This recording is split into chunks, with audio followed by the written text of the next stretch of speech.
Сайн байцгаана уу? Washington DC хотоос хөгжилтэй хүүхдүүд сууг мэдчилж байна. Энэ суугаараа хөгжилтэй орны хөгжсөн ард түмэн хүүхдүүдэд хэрхэн хүмүүжүүлж байгаа талаар мөн хүүхдийн хөгжлийн тухай мэрэгжилтнүүдтэй ярилцаж эцэг эхчүүд бид хамтдаа суралцах зорилготой юм аа. Өнөөдрийн зочноор Авьяастай ухаалаг Эрдэм хүүгийн ээж Болормааг урьж оролцууллаа. Эрдэм маань 3 наснаасаа уншиж бичиж сурсан. Одоо 400-аас 500 хуудастай номыг 2-оос 3 цагийн дотор уншиж байгаа. 3 хэлээр ярьдаг. 3 удаагийн spelling bee тэмцээний авраг. Төгөлдөр хуур болон морин хуурын тэмцээнүүдэд амжилттай оролцсон олон алт мөнгө хүрэл медалийн эзэн болсон. Дэлхийн шилдэгүүдийг уран тоглуулдаг Нью-Йорк хотод байрладаг Carnegie Hall-д үндэсний морин хуур хөгжмөө ишгэлүүлсэн анхны хүн төдийгүй төгөлдөр хуураар энэ танхим тоглосон анхны монгол хүүхэд юм. Мөн бага сургуулийн сурагч байхдаа ахлах сургуулийн математикийн олимпиадад оролцох хэрэг авсан. Бас багаараа мөнгө хувийн оноогоор алтан медаль авсан.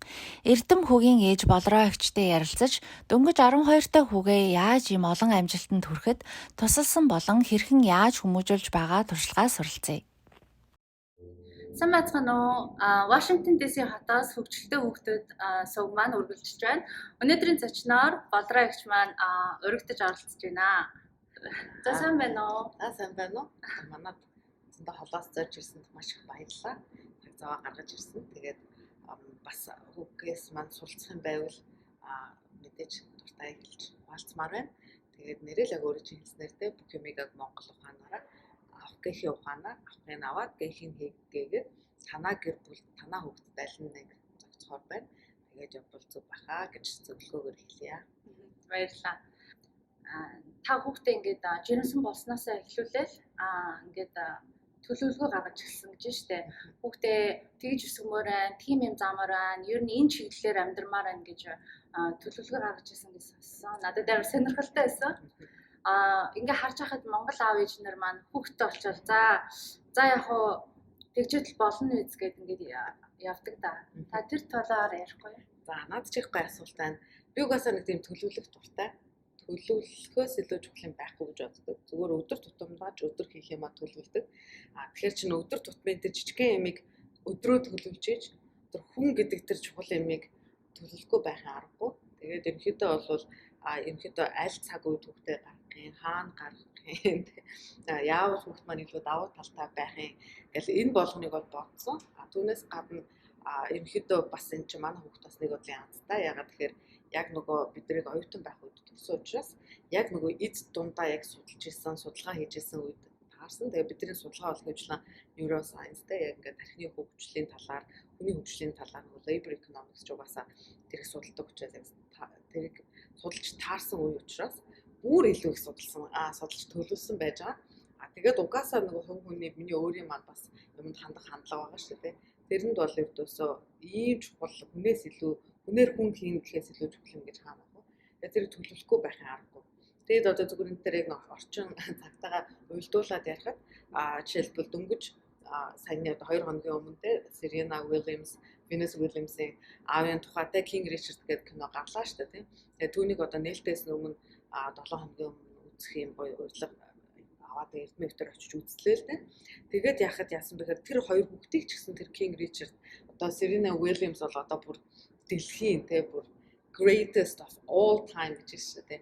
Тийм хүнийг бас л ялгаагүй ээж аав нь яаж хөдөлмөрлж байгаа тэр кинондор гаргаж байгаа.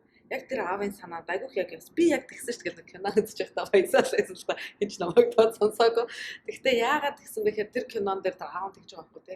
Энэ хоёр хүүхдийг төрхөөс нь өмнө би 78 хуудастай төлөвлөгөө гаргацсан байсан юм аа. Тийм учраас плана барьж гинэ гэд кинондор заримдаа бас юм боломж хүүхэд нь гарчаад хахад аав нь үгүй гэдэг байгаа шүү дээ. Тэр чинь киноч биш нэг бодит амьдрал дээр унсан шүү дээ. Яг л тэрнтэй адилхан.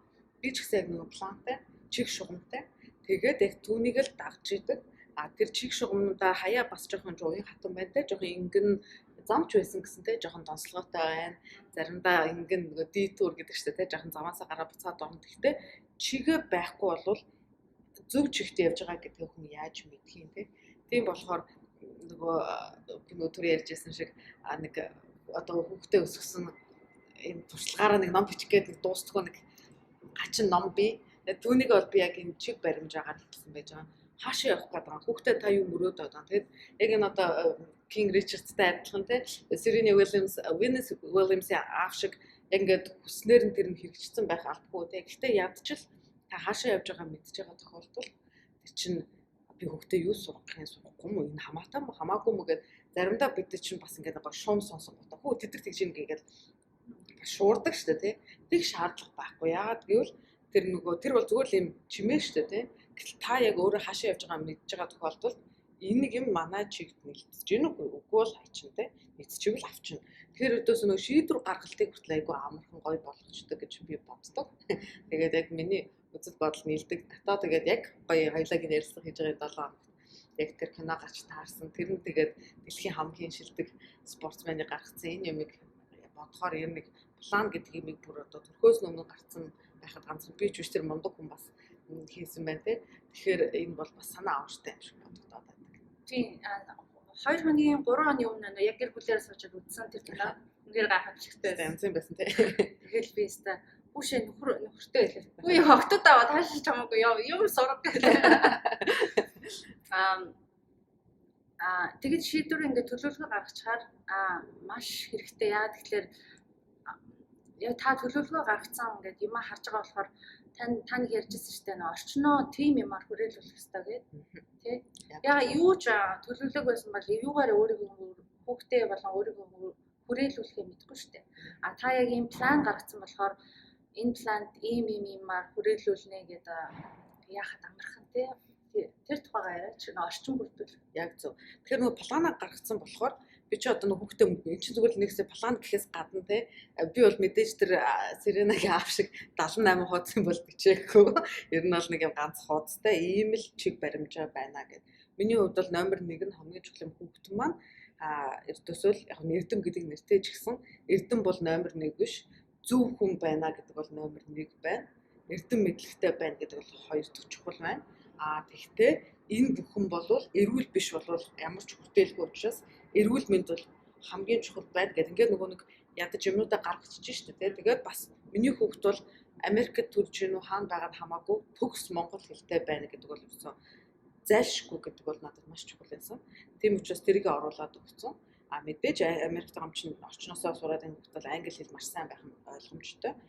Тэгэхдээ бас би бол хүүхдээ би өөрөө угаас нь олон хэл угаас сурж байсан учраас өөртөө яг адилхан ядч л өөрийнхөө мэддэг 5 6 хэлийг бүгдийг зааж өгөөч гэдэг юм. Ингээд гаргацсан учраас яг чиг нь тодорхой болчихж байгаа. За тэгээд мэдээж хүүгээ яачаа жирэмсэн болж байгаа мэдхэд бол бид нар зүгээр юм юмнууд бүх юмнаас хол юм байшинд амьдэрдэг байсан байхгүй. Одоо тэгэнгүүт чинь хүүхд яхад энэ орчин өрдөөсөө маш буруу орчин байна гэдэг мэдчихсэн учраас нөгөө зорилгоо мэдхээр тийм байхын тулд яг өөртөө маань адилхан юм хүсдэг ч юм уу ийм хүүхдэд ээлтэй орчинд амьдрах хэрэгтэй болонгууд бид нар нөгөө хүүхдтэй магистр докторийн оюутнуудын байшин жишээлбэл аплай хийх нь зүйтэй байна гэдгийг бол амьдрах орчноо сонгож байгаа юм. За түүнээс гадна ерөнхийдөө бол нөгөө Моцарт сонсохоор мундаг болдог энэ төргээ ярьдаг шүү дээ тий. Яг тэрүүнийг яг нэг баталсан юм бас яг энэ гэж хараагүй ч гэсэн яагаад болохгүй гэж хоёрдугаарт чинь зүгээр нөгөө миний мэддэг юмтай яаж тэр Моцарт холбогдсон бэ гэхээр нөгөө Моцарт сонсоод юм сонгодог хөнгөчм сонсгож би тавьширч байгаа шүү дээ. Би 50 байгаа тохиолдолд ураг 50 байна гэх. Тэгэхээр тэр Моцарт нь яг нөгөө Моцарттоо ч болно биш. Зүгээр нөгөө эхийг тавьшруулахад яаж нөгөө урагтаа эргээр нөлөөлдөг вэ гэдэг нь судалгаа уншижсэн болохоор ийм л юмыг ерөнхийдөө хүнд нэг үзэгчдэд амархан ойлгомжтой болгох зүгээр Моцарт сонс гэдэг хэлчихэж байгаатай адилхан юм байна гэж бодоод. Тэгээ яг бид нар нөгөө оюутан байсан юм шиг сайхан юм. Яг нөгөө хичээлээ тарчаад машин авах гээд алхаж явах явцад угаасаа TED концерт хоолгоод сургуулийн маань концертын зал угаасаа байж таардаг. Тэгээд их хвчлэн нөгөө бас л ялгаагүй нөгөө магистр докторийн оюутнууд чинь тэдний хувьд бол бидэртэй адилхан судалгаа хийх тэдний хувьд бол гоё том концерт тавих ийм юм хийх нь угаасаа тэдний хувьд диплома хамгаалж байгаа болохоор тэр болгоныг юм заахан очиж үзээ. Тэгээд нөгөө заримдаа тэр чинь нөгөө миний сонирхдаггүй төрөл мөрлөөр бас хүмүүс чинь дарж байгаа шүү дээ. Тэгэхээр тэр болгоны далимд бас миний ч гэсэн мэдлэг өргөсөөд тэгээд тэгэхгүй бид нар чинь манай гэр бүлд бол одоо хөгжимчин энэ байхгүй шүү дээ. Тэгт чинь манай хөгж одоо энэ төгөлдөр хураач төгөлжлээ морин хураач гэсэн одоо ингээд медаль аваад ирж байна тийм. Тэгэхээр чинь энэ амжилт бол тэгээд яг нэг багаас нь ерөнхийдөө нэг урагт байхдаа ээжийнхээ яриаг сонсдог, мэддэг, мэдэрдэг гэдэг бол үний юм байна л гэж бодсон. манай болор агч маань өөрөө судлаач хүн, профессор хүн их сургууль. Тэгээ дандаа их судалгаа хийдэг. Тийм болохоор та өөрөө бас neuroscience, хүүхдийн brain, хүний brain яаж бас хөгждгийг судалсан гэж ярьж байсан. Тэгээ та нэг ярилцлагандаа ярьж байсан 3-аас 4 настай бага наснаас нь ингээд хүүхдээ эрт хөрөнгө оруулвал тэр хүмүүс том болоод их тий гайхалтай хүмүүс болдог гэж ярилцж байсан. Тэр тухайгаа юм. За тэрнийг болохоор зүгээр юм логикоор бодохоор манай ээж өөрөө бага ангийн багш болохоор бага байх тусмаа хүүхд илүү сайн авдаг гэл ингээл би ээжээс ярианаас нь тэгэл өөрөө нэг манай ээж 40 гаруй жил багшлсан болохоор сонсч ирсэн.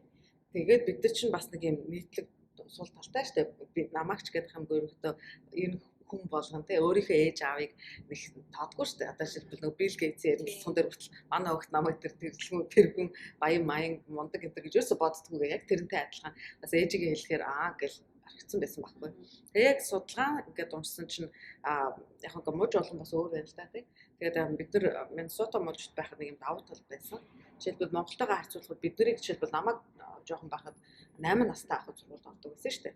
Тэгээд тэгэхэд чинь эдгээр чинь бүр 4 настай сургуульд авч шүү дээ. Тэгэхээр манай хүүхд бол одоо 4 настайдаа сургуульд орсон. Би эрт оруулах гадаагаа биш. Угаасаа л манай мууж 4 настайдаа сургуульд авдаг болсон юм л мууж байсан. Тэгэхээр ийм яагаад түл 4 настайдаа анх авчихсан чинь эдгээр чинь kindergarten гэдэг нөгөө 5 настай авсан уг нь авдаг шүү дээ. Гэтэл манай тэр мууж яагаад гэсэн бэ гэхээр манай нөгөө University Minnesota-гийн судалгаагаар тэгээ бас бусад сургуулиудын судалгаагаар харсан чинь ердөөсөө тэр хүүхдийг амжилттай мундаг сургая гэвэл бүр аль болох эртэл тэр нөгөө хөрөнгө оруулалт хийсэн илүү өрөөгөөжтэй байна уу гэхээс биш 10 настай ч юм уу те бүр том болцоо аваад ч юм уу дундаас нь хөрөнгө оруулалт авснаас хөрөнгө оруулалт гэдэг надад боловсролын хөрөнгө оруулалт яаж штэ те илүү үр дүнтэй гэж гарсан гинэ. Тэгэхээр тэрүүнийг бодоод ерөнхийдөө хүүхдээ бас зүгээр нэг судалгаа болгоныг бас ингээл хүүхдээр наагаад байж болохгүй шүү дээ. Хүүхдээр нь ажиглахаар за манай хүүхдээр нэг тэрийг нь авчгаар юм шиг байна гэх юм бол за ерөнхийдөө яг одоо эхлэе гэж явж ирсэн. Тэгээд ерөнхийдөө эрт эхлэх тусмаа үнэн гэдэг нь үнэн юм шиг байна. За зүгээр тархины зүгээр brain science гэдэг утгаараа ярих юм бол бид нар угаасаа зүгээр логикоор бид нар бүгдээ мэддэг шүү дээ. Хөгшрөөд одоо зүгээр юм тогтоохоо байжлаа энэ гэдэг. Тэгээд тэр чи яг үнэн ягаад тэгэхээр тэр нөгөө neurons гэдэг байгаа шүү дээ. Тэр нь ингэж хамаагүй хурдан харагдаг байсан бол арай удаан ширчж байгаа юм. Тэгэхэд хүүхдийг бол бүр маш олон нөгөө эс чинь хуваагдаж байгаа учраас илүү хурдан авч явах жишээ нь. Тийм болохоор яаж ч утсан гэсэн багтан заах нь бол ингээд илүү үдтэй гэдэг нь бол ойлгомжтой байна лээ.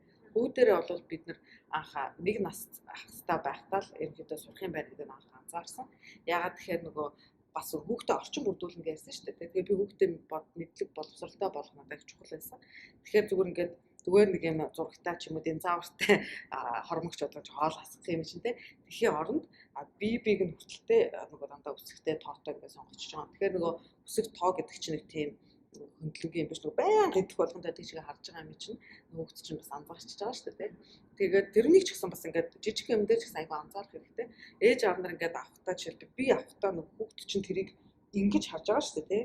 Тэгэхээр бидэрт бол нөгөө нэг 7 8 нь эндээс харахад зөв харагдаад байдаг бол хүүхдээс дандаа үсгээ буруу харж ирнэ гэсэн үг шүү дээ.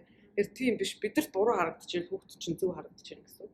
Тэгэхээр бас нөгөө нэг хэвлэлцэн байгаа зүгээр тэр нэг ингэрийн зүйлтэй хамгаалтыг ч гэсэн айгуу тийм бодолтой авчих бол зүгээр юм байна лээ. Тэгээд тэрийг яаж энэ юу вэ гэдээ өөрөө сонирхоод эхэлж байгаа шүү дээ. Байн харж байгаа юм аа. Тэгэнгүүт наа чин 7 байхгүй 8 байхгүй гэж заагаад өгч байгаа англиар заасан. Тэгээд ячингууд нэг өдөр гадаа явжсэн юм өт ингээд хүндрэлдаад ингээд 7-гийн тоо гарсан байж байгаа. Себэн гэдэг нэг эмээ заагаад өгсөн жоохон broken english шүү дээ. Тэгээ үейлээ ойлгохгүй байж байгаа. Юу гэж чи себэн гэсэн. Тэгээд би хайцсан байсан чи гэртээ орчоод нөгөө тийгөө зүнгүүдээ себэн гэж байхгүй. Тэгэл за бүр ингээд байгальд байж байгаа зүгээр амтныг ингээд тоотой адилхан дүүрс гаргасан байна гэж таньж байгаа бол ердөөсөө яг тоо үсэг сурах бэлэн болцсон юм байна гэдэг мэдээ. Тэгэхээр бас нөгөө хүүхдээ анзаарах аягүй чухал болчихж байгаа. Тэгээ зүгээр нөгөө багтан заамаа хэрэг хүчлэх биш. Яг нөгөө хүүхдийн маань өөрийн байдал нь бэлэн болж юу гэдэг одоо ийм энгийн юм дээрээс олж мэдчих боломжтой. Тэгээд окей болцсон юм байна гэдэгт яг тоо моо заагаад хэлсэн. Манай Эрдэнэ маань та гоц авьяастай хүүхд гэж боддгоо айлсгүй таны ингээд байнгын зааж сургасан өдөр болгоны тийм ууггүй хөдөлгөөр гэж боддгоо. За наач их айгу гоё асуулт байна. Хариулахад айгу амархан. Би хүүхдээ гоц авьяастай гэж өсө боддгоо. Яг хөө манай таньдаг хүмүүс намайг мэддэг хүмүүс маань чи өөрөө Монголд яг гоц авиасны гэдэг нэртэй сургууль төгссөн юм чинь гэдэг бас заримдаа тэгдэг л дээ. Би өөрийгөө ч гоц авиастай гэж боддог. Гоц авиас гэдэг бол тэр бүр тэр Эйнштейн ч юм уу тийм мундаг хүмүүс байдаг байлгүй. Бид нар зүгээр чиглэл хүмүүс зүгээр яг хөдөлмөр гэж боддог. Тэгээ хөдөлмөрөөс гадна зөв чиглүүлэх чухал гэж боддог. Тэгээ зөв чиглүүлээд өгөөд өөрөө тэрэнд үр дүнтэй хичээх юм бол ихтэй үр дүн гарсны шим гэж бодхоос биш. Зүгээр тэр байглаасаа мундаг гэж байдгүй гэж боддог. За байглаасаа мундаг байсан ч гэсэн тэр чинь хөгжүүлэх юм бол тэгэл гацчих шүү дээ, тий, ялгаа байхгүй. Тэгээд яг энд бол нөгөө бас л нэг дөнгөж нэгдүгээр курст байхдаа одоо нөгөө докторийн нэгдүгээр курст чинь ингээл бахан судалгаа уншдаг шүү дээ. Тэгээд яаж яхад жишээлбэл Nature versus Nurture гэдэг манай Александра Фогли багш бичсэн юм судалгаа уншижсэн байхгүй. Тэгээд тэрэн дээр бол юу гэдэг вэ гэхээр хүмүүс зүгээр байглаасаа мундаг болохоор тийм байгаад байна уу? Эсвэл нөгөө их ээж аавны илүү хөдөлмөр өгсөн учраас илүү одоо бүр 40 50 нас хүрсэн хоноо те өөрчлөлт гарч юу гэх. Тэгэхээр тэр бүр гоё тийм урт хугацааны гоё бүр яг дүгнэлт хийж болохоор судалгаа байна шүү дээ. Тэгээд харахад бол өвдөөс хөдөлмөр хамгийн чухал юм аа, дадал суух чухал юм аа гэж гарснаас биш. Чи угаасаа мундаг төрчих юм бол тэгэл мундаг болно гэсэн тийм юм бол байдгүй байна лээ. Тэгээ би ч гэсэн тэрийг үнэн гэж боддог. Би ч гэсэн өөрөө байнгын хичээж байгаа тулдаа нэг үдий зэрэгтэй байгаа болохоос биш. Болохоор л эхлүүл тэгэл би ч гэсэн ялгаагүй, манай өвч гэсэн ялгаагүй. Тэгэл бусдын бид нар нэг бусдаас илүү гэж боддгоо. Гэхдээ бусдаас илүү болох гэж илүү хичээж байгаа гэж бол боддог. Эрдэнэ маань одоо 3 хэлтэй штэ. Өшөө бас сурж байгаа тийм.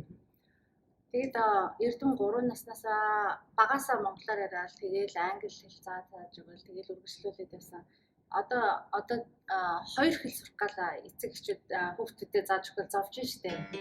Хөгжилтэй хүүхдүүд суугийн маань ивент тэтгэгч Цэн Дэмээ Долс. Цэн Дэмээ хүүхэлдэйнүүдийг маань Монголд гэртээ байгаа ээж нар маань гараар урлан бүтээгээд Америкт худалдаалж байгаа ээж нарын бизнес юм аа. Хөөрхөн хүүхэлдэйнүүдээ инхри өрстэй бэлэг болгон өгөөрэй. cendemedolls.com. Тэрийг болохоор би нөгөө анх нөгөө чиг шугамаа бичсэн гэсэн шүү дээ, тий, плана. Тэгэхээр тэрэн дээр бол монгол хэлтэй байна гэдэг бол үгүй бүр хамгийн чухал. Тэр англи хэлийг би 10 хүрсэн хойноос сурч болсон юм чинь энд төрж өсөж байгаа манай хүүхдүүд сурах нь ойлгомжтой шүү дээ. Тийм учраас тэр ерөөс чухал биш гэдэг. Тэгээд ээж маань мэдээж нөгөө монгол ээж болсон. Намайг төрөхөд ээж туслахад ирсэн маш. Тэгээд ээжтэй хамгийн түрүүнд хэлсэн. За тэр англи хэл чухал биш шүү. Монгол хэлтэй л болно гэдэг. Манай ээж бол айгүй дуртай хөрвүүлж авч байгаа. Өөрөө угаасаа монгол хэл энэ төр бол нөгөө Кирилл монгол хичээл зэрэг заадаг багш учраас бүр дуртай хүлээж авсан.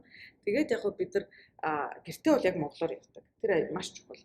Тэгээд манайхан монголоор ярина гэхчээ тэгэл хоорондоо нэг хальтмал тоол мол талах гэл ингээд тусчаач болохгүй шүү дээ. Маш гоё тийм баялаг монгол хэлээр ярьж ийж тэр хүүхд чинь баялаг болно шүү дээ. Тэгээд хүүхдтэйгээ ярьдаггүй.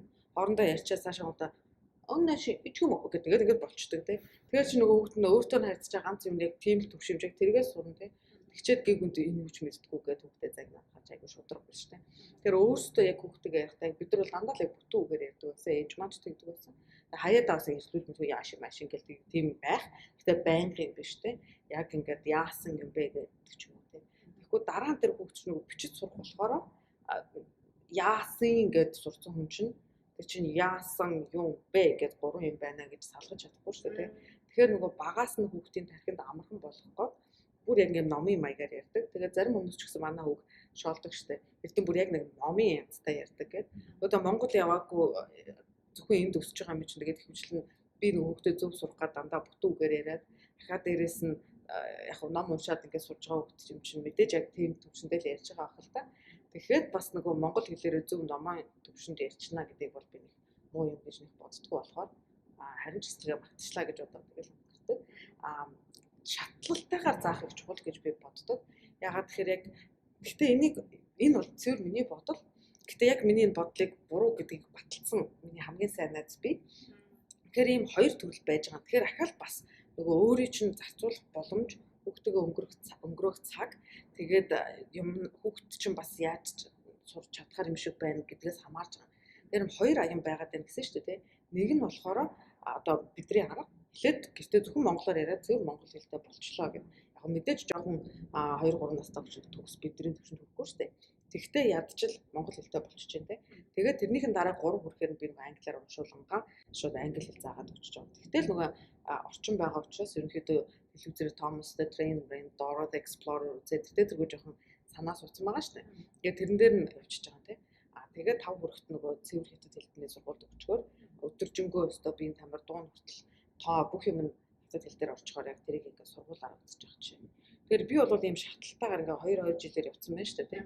Гэтэл миний найз Сачико болох нөгөө бид нар нөгөө магистр доктор оюутны байран байсан гэсэн шүү дээ. Тэгэхээр тэрний гоё юм нь орчин байсан. Ягаад тэр том кампусын 400 500 айл бүгдээрээ одоо хамгийн багадаа магистрийн оюутан байх нь шүү дээ. Тэгээд ихэвчлэн докторийн оюутнууд. Тэгээд бүгдээрээ хүүхэдтэй хүмүүс. Тэгэхээр ийм гоё орчинд өсөж байгаа учраас бас нөгөө хүүхдээ ингэдэм үү тэгдэм үү ч мэдэхгүй хүн гэж үсээ байхгүй. Үгүй ийм гоё судалгаа амжсан гэж хэлэхэд нөгөөдөл маань ч гэсэн бас нөгөө J store ч гэдэм үү те. Тэр нөгөө ээж амнарт бас тэр нөгөө access нь байхгүй шүү дээ. Тэрнийг шууд ингээл татаад унших боломжтой бас тийм хүмүүс байна да. Тэгэхээр тэднээс би ч юм сураад тэдэрч бас надад санаа аваад. Тэгээд нөгөө хоёр дахь арга нь болохоор манай Сачико гэдэг найз байгаа. Өөрөө Япон эмэгтэй. Тэгээд нэгээрээс ирсэн Францаар ярьдаг нөхөртэй. Тэгээд мань хоёр тэгээд нөхөр нь зөвхөн Францаар ярьдаг, мань хүн зөвхөн Японоор ярьдаг. Тэр хоёр нэг нэгнийхээ хэлийг мэддэггүй. Тэр хоорондоо англиар ярьдаг. Ийм хос байгаа байхгүй тий. Тэгээд ерцөө нөгөө хүүхдээ охиноо төрсөн цагаас нь эхлээд ерцөө ээж нь одоо хоёулахнаа байхдаа зөвхөн Японоор ярьдаг. Аав нь зөвхөн Францаар ярьдаг. Тэгээ гэр хоорондын нөгөө хоёрын яриаг бол хүүхдэн зөвхөн англиар сонсно угаас Америкт байгаа хүүхдтэй. Ингээд яачихад тэр охин болвол Мачико бол ерцөө төгс 3 хэлтэй хооронд хязгаарч болохгүй ингээд сурч чадсныг бол ингээд нүдэрээ харсан. Тэгээ манай хоёр ч гэсэн явандаа хятад сургуульд орсон. Одоо нөгөө манай хүүхд чинь 3 хэлтэйгээд мундаг гэсэн чинь манай Сачикогийн хүүхд бол ингээд шууд 5 4 хэлтэй явж штэ тий. Тэгэхээр ийм байж болдгийм байна лээ. Тэгэхдээ нөгөө тэр орчин бас бүрдэх хэрэгтэй шүү дээ. Хэрвээ одоо хоёулаа ингээд те хүүхдтэй хамт өсгөх хичээлээ гэж бодоход би монголоор ярьж байгаа чи одоо орсоор ярьдаг ч юм уу те. Ингээд тэрэндээ яг ингээд үрдээ итгэж орох хэрэгтэй. Жишээлбэл одоо эрдэм заримдаа надаас ингээд англиар асуучдаг байхгүй юу. Тэгэхээр би тэр чинь би ойлгосон байсан ч гэсэн хариулдаггүй. Тэгээд дахиад нөгөө чинь монголоор асуугаагүй шүү дээ. Монголоор буцаагаад хэлэхээр нь хариулна. Тэгээд би өөрөө бас заримдаа мартаад англиар хэлчихнэ. Тэгэхэнгүүтээ заавал бушууган шиг монголоор давхар орчуулдаг. Эрдмийг ойлгоцсон гэдэг би мэдчихсэн байсан ч хамаагүй орчуулдаг. Яагаад тэгэхээр би хүүхдээ монголоор ярих гэж шаардчаад өөрөө тэрийг хэрэгжүүлэхгүй байж байгаа чинь тийм шудраг бус юм хийхээр хүүхдэд айгу буруу үлгэрэлтэй. Тийм учраас миний хоёр дахь нөгөө айгу чухал гэж бас нөгөө номондоо бичсэн юм аа. Тэр бол үлгэрлэх байж байгаа. Тэгэл яг чи ингэж хэлээр ярих хэвээр англиар ярьж байхдаа монгол үг оруулахгүй, монголоор ярихдаа англи үг оруулахгүй гэж шаардж байгаа бол би өөрөө бас яг л тийм хэвээр. Тэгэхээр айгу зөв үлгэрэл тэгээд fair те шудраг шаардлага тавьж штэ тий. Тэгэхгүй би нэг өөр шаардлагатай, чи нэг өөр дүрмтэй гэхээр айгу шудраг биш. Тэгээ хүүхэд шууд reset бол. Яа. Таныг ингээд хүүхдээ өсгөх талаар ярих та ингээд маш их research ингээд тий хүн яаж хүний тарих яаж ажилтгийг, хүний сэтгэл зүй яаж хүлээж авдгийг гэсэн судалгаан дээрээс хүүхдээ хүмүүжүүлсэн санагддаг. Та юу тэгээд ээж аав нартаа research өөртөө хий гэж зөвлөх үү? Тийм тэр бол нэг бодлоор ингээд шудраг шаардлага юм шиг нөгөө талаар бач байгаа шудраг бус шаардлага. За яг би зүгээр миний хувь хүний үзэл бол судалгаагүйгээр юу ч хийж болохгүй л гэж би боддог. За яагаад вэ гэхээр миний хүүхд гэдэг чинь бүр одоо миний надад байх хамгийн үнд зүйл байж та тийм. Тэр үнд зүйл дээрээ би зүгээр нэг юм тэгээ туршилтын тэр лабораторид байж байгаа хулган шиг ингээд хамаа замбрааг туршмааргүй байна. Би хүүхдээ ямар нэг юмыг одоо нөгөө introduce гэдэг байгаа шүү дээ. Хүүхдээ тэрийг ингэж заах гэж байгаа ч юм уу эсвэл ингэж одоо хүүхдээ тийм орчинд оруулах гэж байгаа бол би яг миний мэдлэгийн хүрээнд, миний чадрын хүрээнд, миний бодлоор энэ бол би одоо хүүхдтэй хамгийн зөв нь сонгочлоо гэдэгтээ би өөрөө нөгөө convince гэдэг шүү дээ. Би яг өөрөө яг тэрэндээ итгэх хэрэгтэй. Тийм итгэл би өөртөө авах юм тул яг судалгаа хийхээр би өөрөө нэг тийм окей за энэ яг болох юм шиг байна гэж боддог. Тэрнээс биш одоо нэг бар ээж гэдэг юм уу одоо нэг Франц ээжийн туршлагач гэдэг юм гэдэг ном гарсан болгонд л ингээд савчаад ээж болохгүй. Ягаад тэгэхээр би ч өөрийн гэсэн юм чиг баримжаатай хүн. Тэгээ тэрэнд маань энэ арга болж гэнэ үхээр одоо Tiger Mom шиг байнгын загнаад ирсэн зогсож байна гэдэг бол одоо огт таалагдахгүй учраас тэр биш вэ гэж хайж байгаа. Гэхдээ ийм гоё төвлөр бүрийн тэмцээн байдгийн байна. Сайн багш нар явж иж үр дүн гардаг юм байна гэд Tiger Mom-ын номноос гоё юм мэдээлэл авчлаа штэ. Окей, за энийг авчий гэдэг тийм. Тэгэнгүүтээ ихэнх ээж нараас би ингэж жишээлбэл яриа солилцоход нэг нэгнээсээ мэдээлэл солилцох айгүй зөв гэж боддог. Гэхдээ тэр мэдээллийг авчаад шууд дуурайх биш те. Тэрийгэ манай хүүхдүүд болох уугүй гэж судлах хэрэгтэй л гэдэг юм хэлэх гээд байгаа. Тэгээ судлана гэдэг нь одоо надтай адилхан гүйхэнд одоо доктор сураад тэр бүх тэ scientific paper-ыг шинжлэх ухааны тэр бүтээлүүдийг яг оригиналаар нь татаад унших гэсэн үг биш. Тэрийг чинь айгүй сайхан боловсруулаад олон нийтэд хүрэхэд бэлэн болгоцсон юм суугууд зөндөө байдаг шүү дээ. Ядаж тэрийг унших те. Ядаж хүүхдийнхээ төлөө өөрөө тийм сэтгэл ядаж чинь цаг сэтгэл гадж шүү дээ те. Тийм юм гаргах хэрэгтэй гэж боддог. Тэгээд тэгснээрээ ээж өөрөө ч сэтгэл санааны хувьд би хүүхдийн төлөө юм хийчлээ гэд сайхан болно, өөрөө мэдлэг аавна. Дахиад дээрэс нь нэг хүүхд чинь тэнэг биш. Ээж миний төлөө ийм харж ийн гэдгийг мэдж байгаа учраас яаж зүтгэж байгааг чинь бас харах учраас өөрийг чинь хэлсэн үг ч гэсэн үнэтэй тусна. Тийм болохоор би бол судлах зүйтэй гэж боддог. Гэхдээ дахиад хэлэхдээ судлана гэдэг нь яг нөгөө судлаач, докторын ч юм уу эсвэл одоо профессорын төвшин гэсэн үг биш. Өөрийнхөө бололцоо чадварыг хүрээнд заавал судалж үзцгээгээрээ. Тэгэхгүй тэнд нэг юм сайн гэхээр тэрийг дагаад, энд нэг юм сайн гэхээр тэрийг дагаж болохгүй. Ягаад гэхээр хүүхд болгон өөр те танаа хүүхд өөр, манаа хүүхд өөр. Тэгэхээр манаа хүүхдээр бас юм шууд өөрчөө авч болохгүй. Тийм ч учраас нөгөө ярианы ихэнд те аавах гэхийн ухаанаар хандаарай гэдэг бол тэр миний хэлсэн зарим нэг юм зүг байх бол зарим нь бол танаа хүүхдээр тавхгүй ч байж болно. Тэгэхээр ахаал нөгөө тэрийг чинь судлана гэдэг нь заавал нөгөө гаднаас ч юм уу интернетээр юм судлана гэхээс гадна хүүхдээ бас судлах юм шүү дээ. Тэгэхээр нэг хүүхдээ ингээл хэвтэлж байгаад харж байгаа юм биш те. Зүгээр сайхан ажиглалтаар судалж болно шүү дээ. Observation гэж нэрлэдэг. Ажиглаад хүүхд маань ийм юм дуртай юм уу, тийм юм дуртай юм уу? Намаа надтай хамт ингээд хичээлийн хэрэг илүү сайн сурдаг юм байна уу? Эсвэл зөв 50 орхицсан байвал өөрөө сайн байна уу гэд тэр чинь л ахаа бас судалгаа шүү дээ. Тэгэхээр ажиглалтын аргаар бас ингэж судалж болно. Тэрийг ч гэсэн бас судалгаа гэж нэрлэдэг болохоор тэрийг ашиглах хэрэгтэй. Бүр хамгийн чухал хүүхдээ ажиглах бол хамгийн чухал. За Эрдэнэ маань бас математиктаа маш амжилттай яваа. Бага ангиас international олимпиадад ахлах ангийг бүр төлөөлж оролцсон тийм анх удаа тэгж оролцсон бага ангийн хүүхэд байгаа тийм. Тийм болохоор би бас асуумаар байна. Яаж хүүхдийнхаа тэр математикийн суурийг тавьж өгсөн бэ? Одоо математикч нэг ингээ сайн суур тавьсан байхад их сайн явна шүү дээ тийм. Яг үнэ одоо хэлж гэдэг юм уу гэдэг зарим нэг юм болвол ингээд дундаас нь яваад иж болдог юмуд байна шүү дээ тийм. Жишээлбэл би монгол хэлтэй байлаа гэдэг хятад хэлч гэдэг юм шал өөр юм ингээд нэвтрүүлэхэд ямар ч асуудалгүй тийм. Харин тоог болохоор гив гинт одоо юу гэдгийг доод төвшин үзээгүй гив гинт геометр зааж болохгүй тийм. Тэгээ яг тэрнтэй адилхан яг суур бүр яг ингээд шатаар явхад бүр зайлшгүй хамгийн чухал юм сэдвүүдийн нэг бол яг өөрөө хэлснээр тийм математик байж байгаа. Математик сэтгэлгээг яаж бий болгодог вэ гэхээр олон аргууд байдаг юм байна лээ. Би бол зүгээр ээжийнхээ надад заасан тэгээ би хүүхдээ заасан арга бол хамгийн шилтгэн гэж би бодож байгаа. Тэрнээс ш баталцсан энэ төр юм бол байхгүй. Тэр юу вэ гэхээр бүр багаас нь хүүхдийг одоо ердөөсөө өдөр тутмын амьдралд нь тоог ердөөсөө ингээд хэвшүүлэх гэдэг юм бол манай ээж их чухал байсан. Жишээлбэл манай ээж бол одоо бид нар жоохон багтаа тий али дүүц гараад талхаа бид нар заримдаа 50 мянга хүртэлгүй шүү дээ тий 5 6 таа ээж тийх мэтлэн ингээд тэгтээ зориуд ингээд задгаа мөнгө байсан ч гэсэн ээж маань зориуд бүхэл мөнгө өгчдөг. Тэгэхээр за яг хариутаа 100 авна шүү гэдэг хэлчихэж шүү дээ тий. Тэгэхээр яаж тэр одоо гэсэн 5 төгрөг байсан чинь нэг дүүл одоо доллар ярьлаа гэхэд тий 5 доллар байсан чинь энэ доллар 93 байх юм бол би хэд ирэх вэ гэхээр чинь яг тоо бод гэхээр чинь хүүхд нэг өөрөөр бодно те. Мөнгө шүү, юу шүү гэд бодохоор шал өөрөөр хаачих шээ. Тэгэхээр өдөр тутмын амьдралдаа ингээд хэрэгжүүлчихээр айгүй гоё. Тэгээд одоо жишээлбэл за ээж нь 3 төмс хийсэн. За төмснөөсөө яг нэг юу ч гэдэг нь 2 дахин их 7 хийжүүл зүгээр ч гэх юм одоо авдраад ямар хол гэж чаа. Хачин жор вэ те би тэгээс за тийм жор байжээ гэж төсөөлье те. Тэгэхээр нэг өгүүлбэртэй бодлохын гоё юм дээ штэ. Ямар ч хамаагүй юм байж болдог. За тэгээд байлаа гингүүд тэгэхээр минь ч одоо хэдэн ловон билээ гэд өөрөө бодох биш те. Өөрөө мэдгүй царайлаа ингээд хүүхдтэйгээ урамшуулаад ингүүд чинь хүүхд чи ихэндээ өчг нь 2 гэж бодож чаддгүй болвол 2 дахин их гэдэг чинь тэрийгээ яг өөрөөр нэмчнэ гэсэн үг гэдгийг бас багаас нь заагаад өгч явах жишээ нэ те.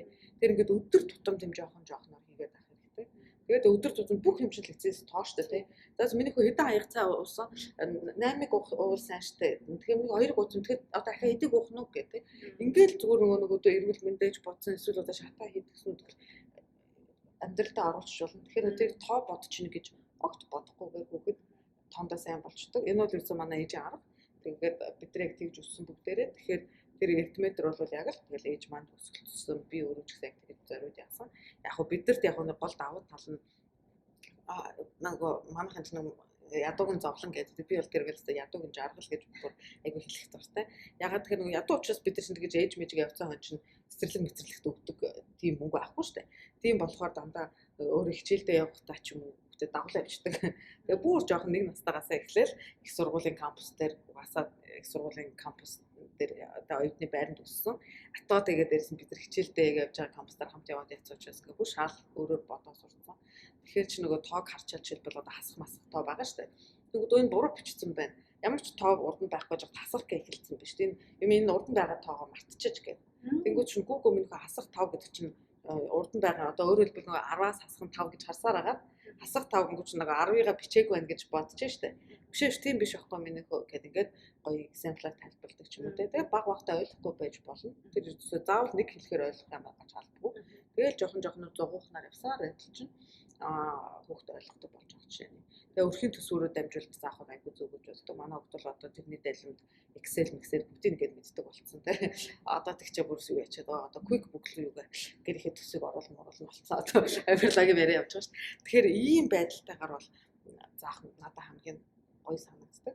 За яг бидэрт нэг ганц давуу тал надаас хүмүүс айгүй олон та дөгдөө яа энэ команд өгдөг юм уу юунд өгдөг ингээд тэгээд байдаг. Яг бид нар нөгөө манай эдийн засгийн мэргэжилч нугасаа эхний 2 жилэндээ докторийн сургалт маань нөгөө математикаар доктор хамгаалж байгаа юмстай яг адилхан хичээл судаг учраас ядаж нэг математикаар доктор эхний 2 жил болчихсон юм бид нар өөрсдөө зааж боломж надад гэдэг нэр бүлмэн байж байгаа учраас хүүхдээ ишээ тийшээ явуулах шаардлагагүй зүгээр өөрөө заахад яваад байгаа. Нөгөө талаар бас би бол ингээ Монгол одоо Орос школд айгүй дуртай. Аливаа тоогч нь одоо тэрийг бахан тэдгээд ингээд бид чи айгүй гоё ингээд багна бичдэг гоё бичдэг штэ. Гэтэл Америкууд дээш нь бичээд тэгэхээр ч ямар ч ойлгомжгүй зүгээр л үлдэгдэл гэдэг концепт чинь угаасаа доошоо явж байгаа үлдэж байна гэж ядаж нүдэрээ харахтаж гисэн те. Манай Монгол тэр бичлэгийн арга бол хэцүү байж хаад эдгээр ингээд дээшээ явж байгаа чинь шал ойлгомжгүй юу болоод байгаа те. Тэгэхээр ийм байдаг учраас бол зарим нэмийг бол яг н Америк аргаар биш Монгол аргаар яг үдсийг ойлгуулчаад тэгээд яг нөгөө багш нь шаардаад байгаа юм чинь тэр ингээд бичнэ л үз. Гэхдээ нэг ойлгоцсон байх чухал байдаг. Тэгэхээр тэр болгоныг тэгэл хүүхдтэйгээ ажиллаад аль арга нь Америкуудын заагаад байгаа бүх юм зүг биш те. Тийм байна. Угаасаа Америкууд ч нөгөө дэлхийн өндөр хөгжилтэй өөртөө адилхан орнуудаас хамгийн математикийнхаа үзүүлэлтээр хамгийн муу явж байгаа шүү дээ. Тэгэхээр Америкуудыг бол бас авах юм байна, гээх юм байна. Гэхдээ бол улсын дундаж тийм байна гэдэг ч гэсэн Америкийн шилдэгүүд нь дэлхийн хамгийн сайн байж байгаа ч нэг тийм. Тэгэхээр яг юмыг яаж харахаасаа хамаарат тэгээ хүүхд чинь жишээлбэл бүр тэр нэг шилдэг яг тэр олимпиадын төвшөнд орж байгаа тохиолдолд яг тэр шилдэгүүтэй явж байгаа учраас тэр болж юм те. Гэтэл зүгээр хичээлдээ ингээ явж байгаа тохиолдолд бол нөгөө дундчтай адилхан явж штэ те. Энэ тохиолдолд бол арай бас өөрөөр яаж байгаа жишээ нэ. Ингээд ийм дахиад нөгөө нэг эцэд ээжээс аваас гарч байгаа зүтгэл болж штэ хүүхдээ анхаарах яаж бичиж гин зүгээр л даалгавар хийсэн үчи байгаа гэж хайчих штэ. Зүгээр тоон дээр ингээд одоо бага насны хүүхдийн тоог бодож өгдөггүй ээж аав гэж хаана байх вэ те. Ядаж хараад ингэ чинь би бага багтаа ингэдэг байсан. Алингээр нь заачвал хүүхд маань илүү ойлгох болж гэдэг юм уу. Эсвэл одоо бүр зүгээр машин дотор явж байхдаа миний одоо 5 тэгээ паунд алим паунд нь 3.99 хэд болох вэ хэдэг төлөх юм бол энэ гэж хүүхдээ за асуунгаал автуулаад ээж болно шүү дээ тий. Тэгээ ийм гоо өдөр тутам тэгээд оруулчгаар математикийн суур сайн болдог. Тэрнээс биш яг сайхан ингээд сууж байгаад аль хичээлийн бичтэй гэх юм бол ямар ч үрдэн гарахгүй. Голоо зорчоод. Голоо зорчоод. Яа амир бүр ингээд нөгөө би сандын багтаа би тоондоо муу байсан. Тэгэл ингээл хамгийн тоондоо мундаг ахтай дээр очиод ингээл асуухаар нэслэх гал буруу юм хийхээр нэслэх гал миний бүр тарих бүр ажиллахаа байлаа гэдэгээс тийм тоо надад айгүй хэцүү санагддаг. Тэгээд аав ээж нар маань тэр яг сайн хүүхдүүдэд анхааралтай байжгаад жоохон ингээ бүдрхгээд ирэнгүүт ингээс төрөрийн ч юм уу те өөртөө зааж өгөхгүй бол чадахгүй бол тэгээд хамгийн гол нь анхаарал тавьж те бүх чинь хаана жоохон юм байна. Хаана юу байна гэдэг тэр дээр нь туслаад ингээд явах хэрэгтэй. Тийм яг үнэ. Тэр одоо би нөгөө ажилтны аргаар хүүхдээ судал, өөрөө хүүхдтэйгээ ойр байгаад байгаа шүү дээ. Тэг чинь нөгөө өөрөө нэг хэсэг хайцсан байснаа гів гүнд бүр амар муу болсон хань. Үрчи гэхээр чинь юу муу бай. дэндүү ойлголоо шүү дээ. Тэгээ бас айгу шудраг болсон хүүхдээс шаардж шүү дээ. Өөрөө бол асран хамгаалагч ээж аваас гадна. Тэгэхээр тэр хүүхдийг гасар тэгээд хамгаална шүү дээ. Тэгэхээр тгий яаж тэх вэ гэхээр яг процесс болгоно. Нэг бодлын тэгээд чинь тэр энэ дарамттай хүүхдийн бүх юмыг ингээд хайж байгаа юм шиг биш те. Тэр чинь дарамтлж байгаадаа биш хүүхдээ мэдгэсэндээ. Одоо энэ Америкуудаас бас авах нэг юм бол байна шүү дээ. Тэр нь бол how was your day гэж баг бүгдээрээ тэгдэг те. Тэгтээ тэр үгийг бол зүгээр нэг зарим нэг залхуурууд нь зүгээр рефлексээрээ тэгж асуужаад баг хариултыг сонсохгүй өнгөрч явахад сонсдогч байна. Гэтэл тэр асуултаа арай жоохон өргөн болгоод окей минь юу сурсан би ч надад зааж өгөөч гэд ингэж дараагийн алхамд авчиж болно ч дээ. Тэгэнгүүт тэгж явах явцдаа хүүхдээ юу хийж байгааг харчиж जैन те. Тэгэхгүй хүүхд чинь ингээд би юм сурсан байхгүй ээжээ гэд үзүүлж шалгуулах нэг өөр. Тэгвэл юу үзсэн аль харуул нэг өөр те. Тэгэхээр ингэж гой хүүхдээ яагаад тэгээ нөгөө хүүхд чинь бас өөрт чинь нөгөө сурсан юмаа хэлж өгөх явцдаа нөгөө сурсан юмаа амаараа ахаад давтаад хэлж जैन те. Багшаас зөвхөн сонсох гэдэг бол тэр аудитори буюу те одоо тэр чинь тархины хувьд бол тэр чинь нэгэн хэсэг нь авч штэ те. Гэтэл одоо өөрт чинь ойлгомжтой болгож тайлбарлахын тулд одоо нөгөө prefrontal cortex гэдэг байгаа шүү дээ. Тархины одоо шал өөр хэсгийг бол ашиглаж одоо өөрт чинь яаж хэлэх үү, юу хичээлээ гэж бас сан те. Тэгэхээр одоо тэр memory хэсэг нь бас яаж айгүй олон тархины чинь одоо тэр олон 12 3 хэсэг ингээ байж байгаа шүү дээ. Тэр хэсгүүдийн ингээ шал өөр өөр хэсгүүдийг ашиглаж байна. Багшаас сурахтаа сонсож сурах нэг өөр хэрэг. Тэр сонссноо өөрт чинь хэлхийн тулд хүүхэд гадагшлуулахаар шал өөр юмнууд ороод ирэнгүүт тэр хүүхэд чинь тэр нэг урт хугацааны санамжинд авах магадлал өндөр болчихно.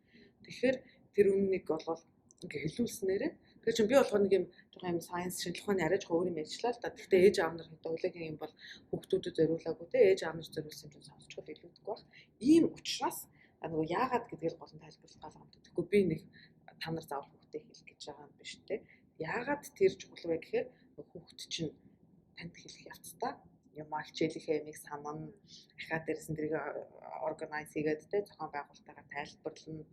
Тэгээд тэр хооронд өөрөө бас мэдчихнэ. Тэгээд альва хүнд амаараа гаргаж хэлэх явцдаа хүний нөгөө толгоонд байгаа бодол дандаа гоо цэгцэрч идэг. Одоо өөрөө ч гэсэндээ те болрогчээс ийм асуу гэд бодохдоо нэг хэрэгтэй. Тэр чинь бичээ тэр нэг айн асуулт гэхэд нэг хөрөг. Бүр гаргаад хэлэхэд ахаад нэг өөр болж байгаа шүү дээ. Тэр ийм аргаар хүүхдээ нөгөө анзаарах шиг чухал юм байна. Тэгээ анзаарна гэдэг нь зүгээр өмдөө нэг өлөн шалбарч ч биш те.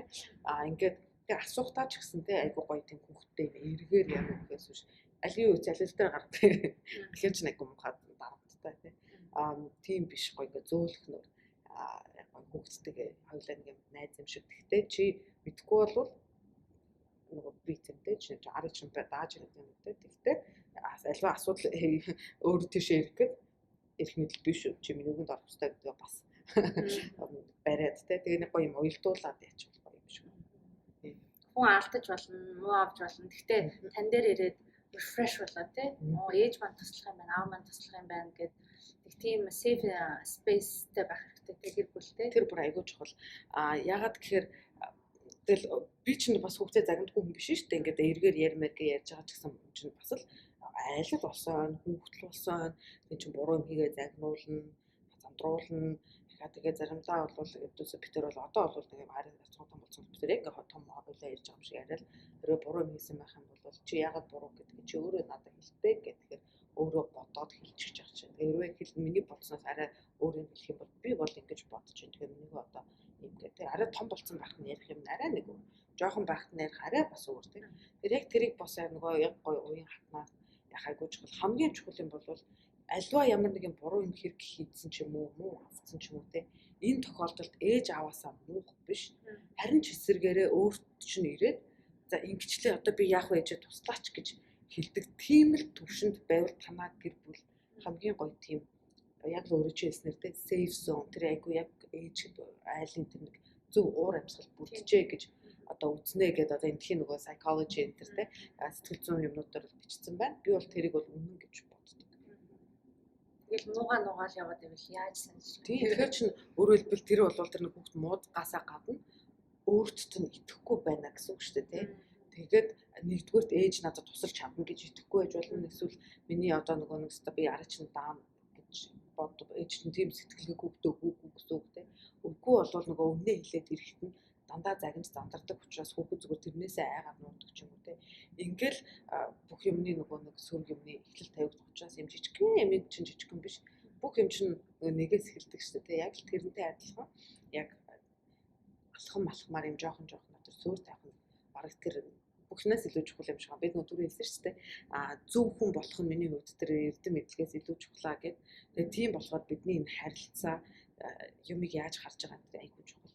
Тэгэхээр тэрэнд бол яг өөрөө чи асуулт бол айгүй гоонод асуучихлаа. Та түрүү ярьж байсан шүү дээ нөгөө how's your day гэдэг ингээд өдөр чи ямар өнгөрвөө гэдэг асуухаар ингээд хүүхдэд хэлж байгаа хоорондоо ингээд ингээд ойлгоод эхэлдэг шүү дээ. Ингээд ахаад үгнээд би бас тэр тухай ном уншижсэн. Тэгээд хүүхдүүд ингээд амаараа ингээд тэг хэлээрээ ингээд тайлбарлаж байгаа хоорондоо тэр болсон болоогүй таалагдаагүй таалагдсан бүх юмнуудаа эргэн цэгнээд ингээд яадаг гэж яажсан. Тэр их гахалтай тий. Ингээд ярилцах тэр юунд л хүүхд өөртөө ингээд almost therapeutical гэдэг л үү. Тийм яг үнэ. Яг одоо үгээс угаас хэвдүүлээ тий сэтгэл судлаач нар очивол $40,100 төлөөл тий хүмүүс чинь яаж юм хэр эм авч байгаа биш. Эсвэл ярьж штэ тий өөрөө сонсох хүн байхгүй амьдралд байхгүй учраас тэр хүмүүс чинь тэр сэтгэл судлаач нар очиж бүхнээ уудлаад байна штэ тий. Яг л тэрнтэй адилхан хүүхдэд ч гэсэн тийм хэрэгцээ байгаа. Гэхдээ өөрхийн амьд тийм надад хэрэгтэй байна гэдэг оншилж чадахгүй юм чинь тэр орчныг бүрдүүлж өөргөн бидний өнгө штэ тий. Тэгэхээр зүгээр тийм айгүй амархнаар асууж байгаа юм шиг боловч нөгөө талаар тэрийг асууснараа чамд юу болж өнгөрсдөг би мэдмээр байна гэдгээл ядчил хүүхдэд ойлгуулчих штэ тий. Тэгээд одоо тэр нэг хичээлээ тайлбарлаж байгаа тохиолдолд тэр хичээлээсээ ойлгохоос гадна бүр хамгийн наазах тий. Сэтгэл санааны хувьд ч гэсэн хэрвээ тэр асуултанд хариулахгүй байгаа бол нэг юм болсон байна гэсэн үг штэ. Тэгэхээр тэрийг уудлаа дахиад хүүхдийнхээ төлөө бие хэрэгтэй вэ гэдэг. Тэгэхээр юм дантаа санаа ярихгүй бол хэзээ ч мэдэхгүй тий. Тэгээд амны гол дүр асууж байгаа окей гэдэг өнгөрчихтэн тэрнийг хангалттай гэж бас хүлээж авдаг хүмүүс бол байдаг тий. Тэгж болохгүй. Гоё хоорондоо ярилцаж сурах бол гэж байна. Нөгөө дээр ярилцсан яг өөрөө ч хэлснээр тий. Гоё ингэ тайвшруулыг авахаас гадна нөгөө талаас бас нөгөө та хоёр ч бас хоорондоо харилцаанд чинь бас эргээр нөлөөтэй байна шүү дээ тий. Түүнээс гадна хүүхдээ ч нөгөө хэл ярианы хөгжил ярихгүйгээр тэр хүн чинь яаж оновчтой сайхан ярьдаг болох юм тий. Тэгэхээр нөгөө хүүхдээ чинь шал өөр хэл ярианы хөгжилт ч гэсэн нөлөөтэй. За Эрдэнэ маань маш их олон ном уншдаг шүү дээ тий. Би Эрдэмийг Facebook дээр дагдаг байхгүй юу? Тэгээл ингээл Эрдэнэ маань 400-500 пэйж ном 2-3 цагийн хооронд уншчлаа гэх тийм пост амар inspirational ингээд пост хийдэг. Маш их олон ном бүр 3 наснаас хойш эхэлж уншиж эхэлсэн гэсэн шүү дээ. Тэр тухай яаж 3 наснаас эхэлж уншаад Эрдэмийн ном унших чадвар яаж хөгжиж ийн тэрийгээ танд яаж илэрхийлж ийн. За одоо бол битээр яриах гоё байдаг болсон. Одоо шилбэл нөгөө тэр Монгол хатын жоо тэ дэлхийн хаттын тухай 13 хатны тухай бичгээр манай Монголын мандат цаатан шилбэл тэнд орсон байгаа надад их гоё байсан. Тэгээ тэр номыг битээр ингээ хоорондоо ярихад одоо байгаа төвшин яг би буцаад нөгөө багын нь бол харьцуулаад яриад те. Одоо байгаа төвшин гэдэг ярангууд тэр номыг анх бол ингээ ном уншичаад good book, bad book, 4 star, 5 star гэж хайчдаг байсан байхгүй. Одоо бол тийхгүй гоё оюун дүгнэлт хийж чаддаг болсон. Гэхдээ тийм болохын тулд би нөгөө probing гэж гоё гэдэг те. Ингээд ухаж тэр хүүхдээс асуулт тавьж байгаа тэр хүүхд хариулсаар агаад тэгээд нөгөө хүүхдээ хариулах болгонд наа чинь их гоё дүгнэлт хийлээ. Яг зөв одоо чи энэ номнуудыг яг наадах шиг ярих хэрэгтэй гэдэг нөгөө чиглүүлээд байна шүү дээ тий. Тэгэхээр тэгэхгүй нөгөө хүүхд чи анхнаасаа мэддэг тэгж дүгнэлт номны дүгнэлт бичдэг төрдөг хүүхд гэж байхгүй шүү дээ. Тэгэхээр тэрүүнийг бас сургах нь бол ахаар нэг л үүрэгтэй. Англи хэлний хичээл дээр ном уншаад яг тэр нөгөө бүх summary зэрэг бичдэг шүү дээ. Тэр хичээл дээрээ. Тэгэхээр тийм төвшөнд орох гээд 6 дугаар 7 дугаар ангид хүртэл нь тэгсэн хоноо сургая гэдэг хүүхдээ хайж байгаа чинь ахаал нөгөө too late гэдэг шиг тий. Дэндүү гоцорч. Тэгэхээр яаж яадаг вэ гэхээр одоо тэр ном уншиж байгаа те би асуултаа би зөв тавих хэрэгтэй болж байгаа. Тэр бол миний хариуцлага. За чи юу гэж бодсон гэдэг ингийн асуулт байж болно. нөгөө талаар энэ номноос чи ямар шинэ юм сурсан гэхээр чинь за одоо нэг урд нь байсан бүх мэдлэгээ одоо энэ номтой харьцуулахаар чинь тархиных нь хувьд ч гэсэн айгүй процесс явагдаж байна. Дахиад дээрэс нь би юу мэддэг байлаа гэдэг айгуугаа бодож штэ тий. Дахиад дээрэс нь одоо тэнгууд хэрэгтэй хэрэггүй ном бас уучих дуртай штэ өгөх юм чинь тий. Тэнгууд бас нөгөө хязгаарлагдмал цагтай тий. Тэр тийм дуртай номоо уншиж болно.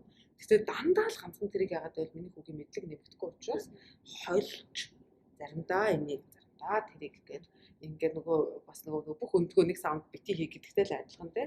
Энэ хүн уншиж байгаа юмаа ч гэсэн өөрийгөө хөгжүүлэхийн тулд дуртай ямар ч мэдлэг нэмэлт мэдлэг өгдөг нь хамаагүй тэргээ болно. Гэхдээ миний хүү ядаж нэг юм ном сартаа оруулчихжээ гэдэг ингээд хэлчихэж байгаа чинь тий. Тэгэнгүүт ч нөгөө 40 шилбэл тэр номынхаа нөгөө ревю дээр би харсан байггүй надад их таалагдсан. Тэр номыг бид тэр хоорондоо ярьж амжаагүй байсан. Тэгэхэд тэгээ бичснийг харчаа заавч баг ярих хэрэггүй байна гэж бодсон. Ягаад тэгэхээр энэ дээр бол Клеопатрагийн тухай эндээс мэдсэн учраас надад шинэ мэдээлэл байгаагүй. Мантхай цэцэн хатны тухай би киног нь үзсэн. Алтан товч дээр гарсныг ээж маань яриад өгсөн байсан. Шинэ юм байгаагүй. Тэгээ чи нөгөө нэг тэр уншиж байгаа хүмүүсүүд ямар хаттын тухай гарсан, алинд нь би мэдчихсэн гэхдээ та мэдэхгүй байлаа гэхэд те ямар хүн гардыг гэдэг ингээд хэлээд өгчөж штэ те. Гэх мэтчлэнгээр гоё юм дүгнэлт хийж уншдаг болсон байж байгаа. Тийм төвшөнд хүрэхийн тулд би асуултаа зөө асуун хүүхдээ хариулахаар яг хариулсан хариулт ингэж хэлвэл надад үг чинь илүү гоё оновчтой болно.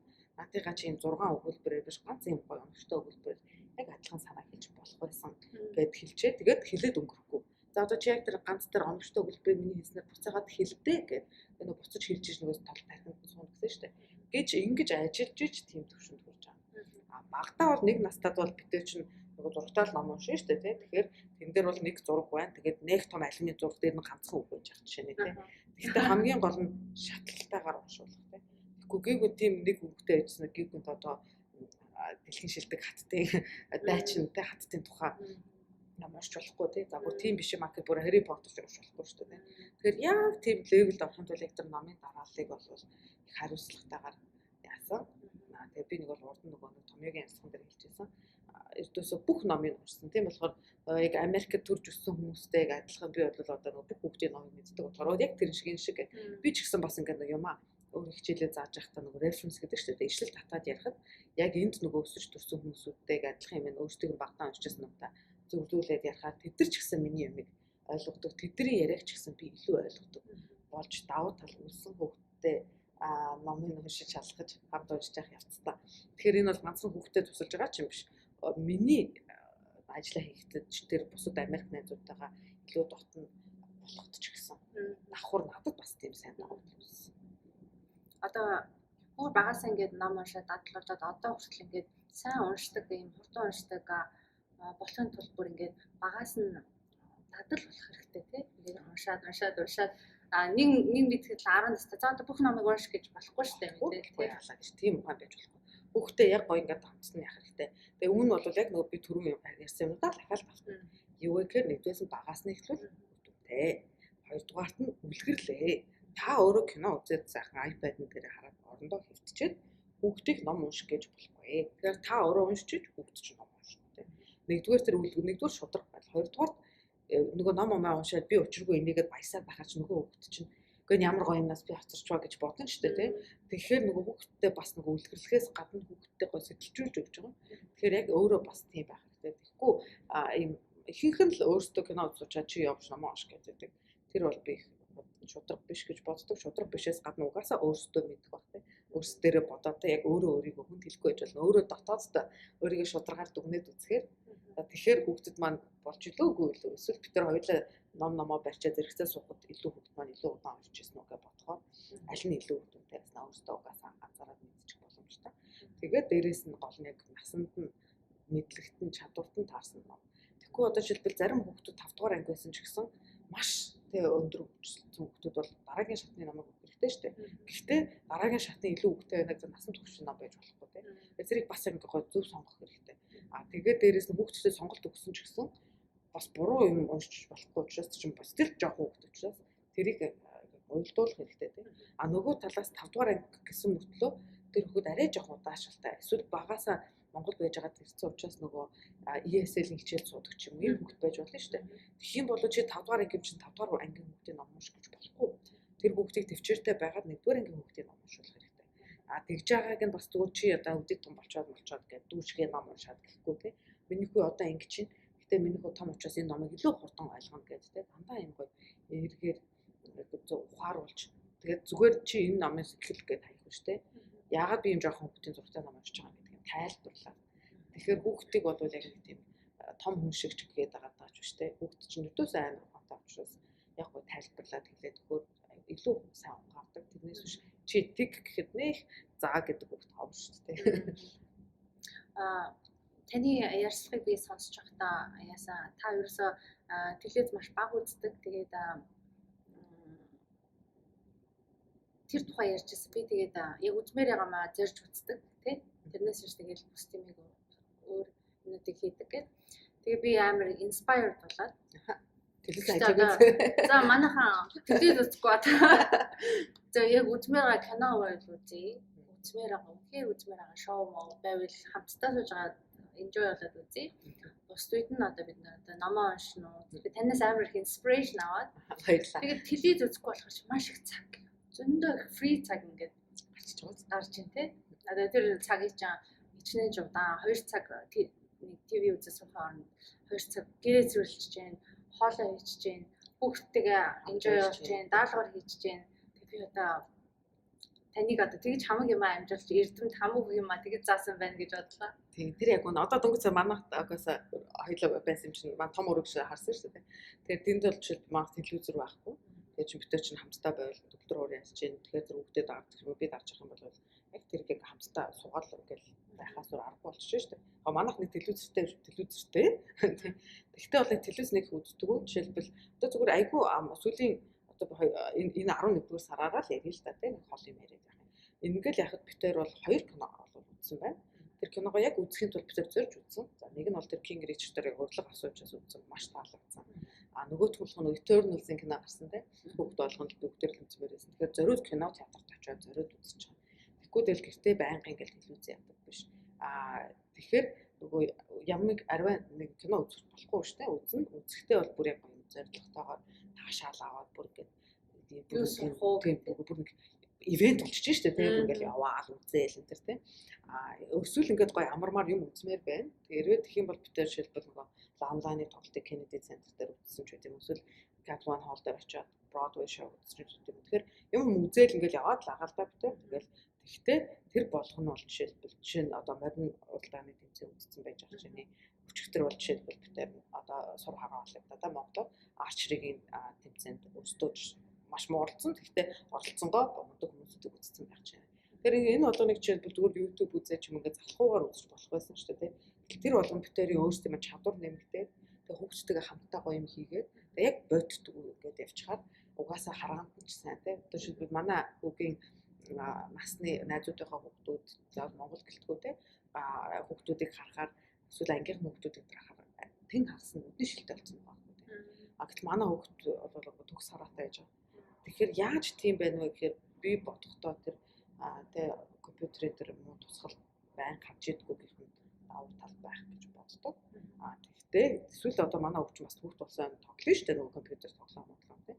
Тэгээд тоглохдоо бол яг юмаа хичээлээ хийснийхээ дараагаар яг тодорхой цагтай тий. Тэгэхгүй би бас хүүхдээ бас дандаа нөгөө компьютер юу яахгүй гэлээ гэд бусад нөгөө найзуудтайгаа ярихдаа яриа нийлэхгүй бас болгочмааргүй байна.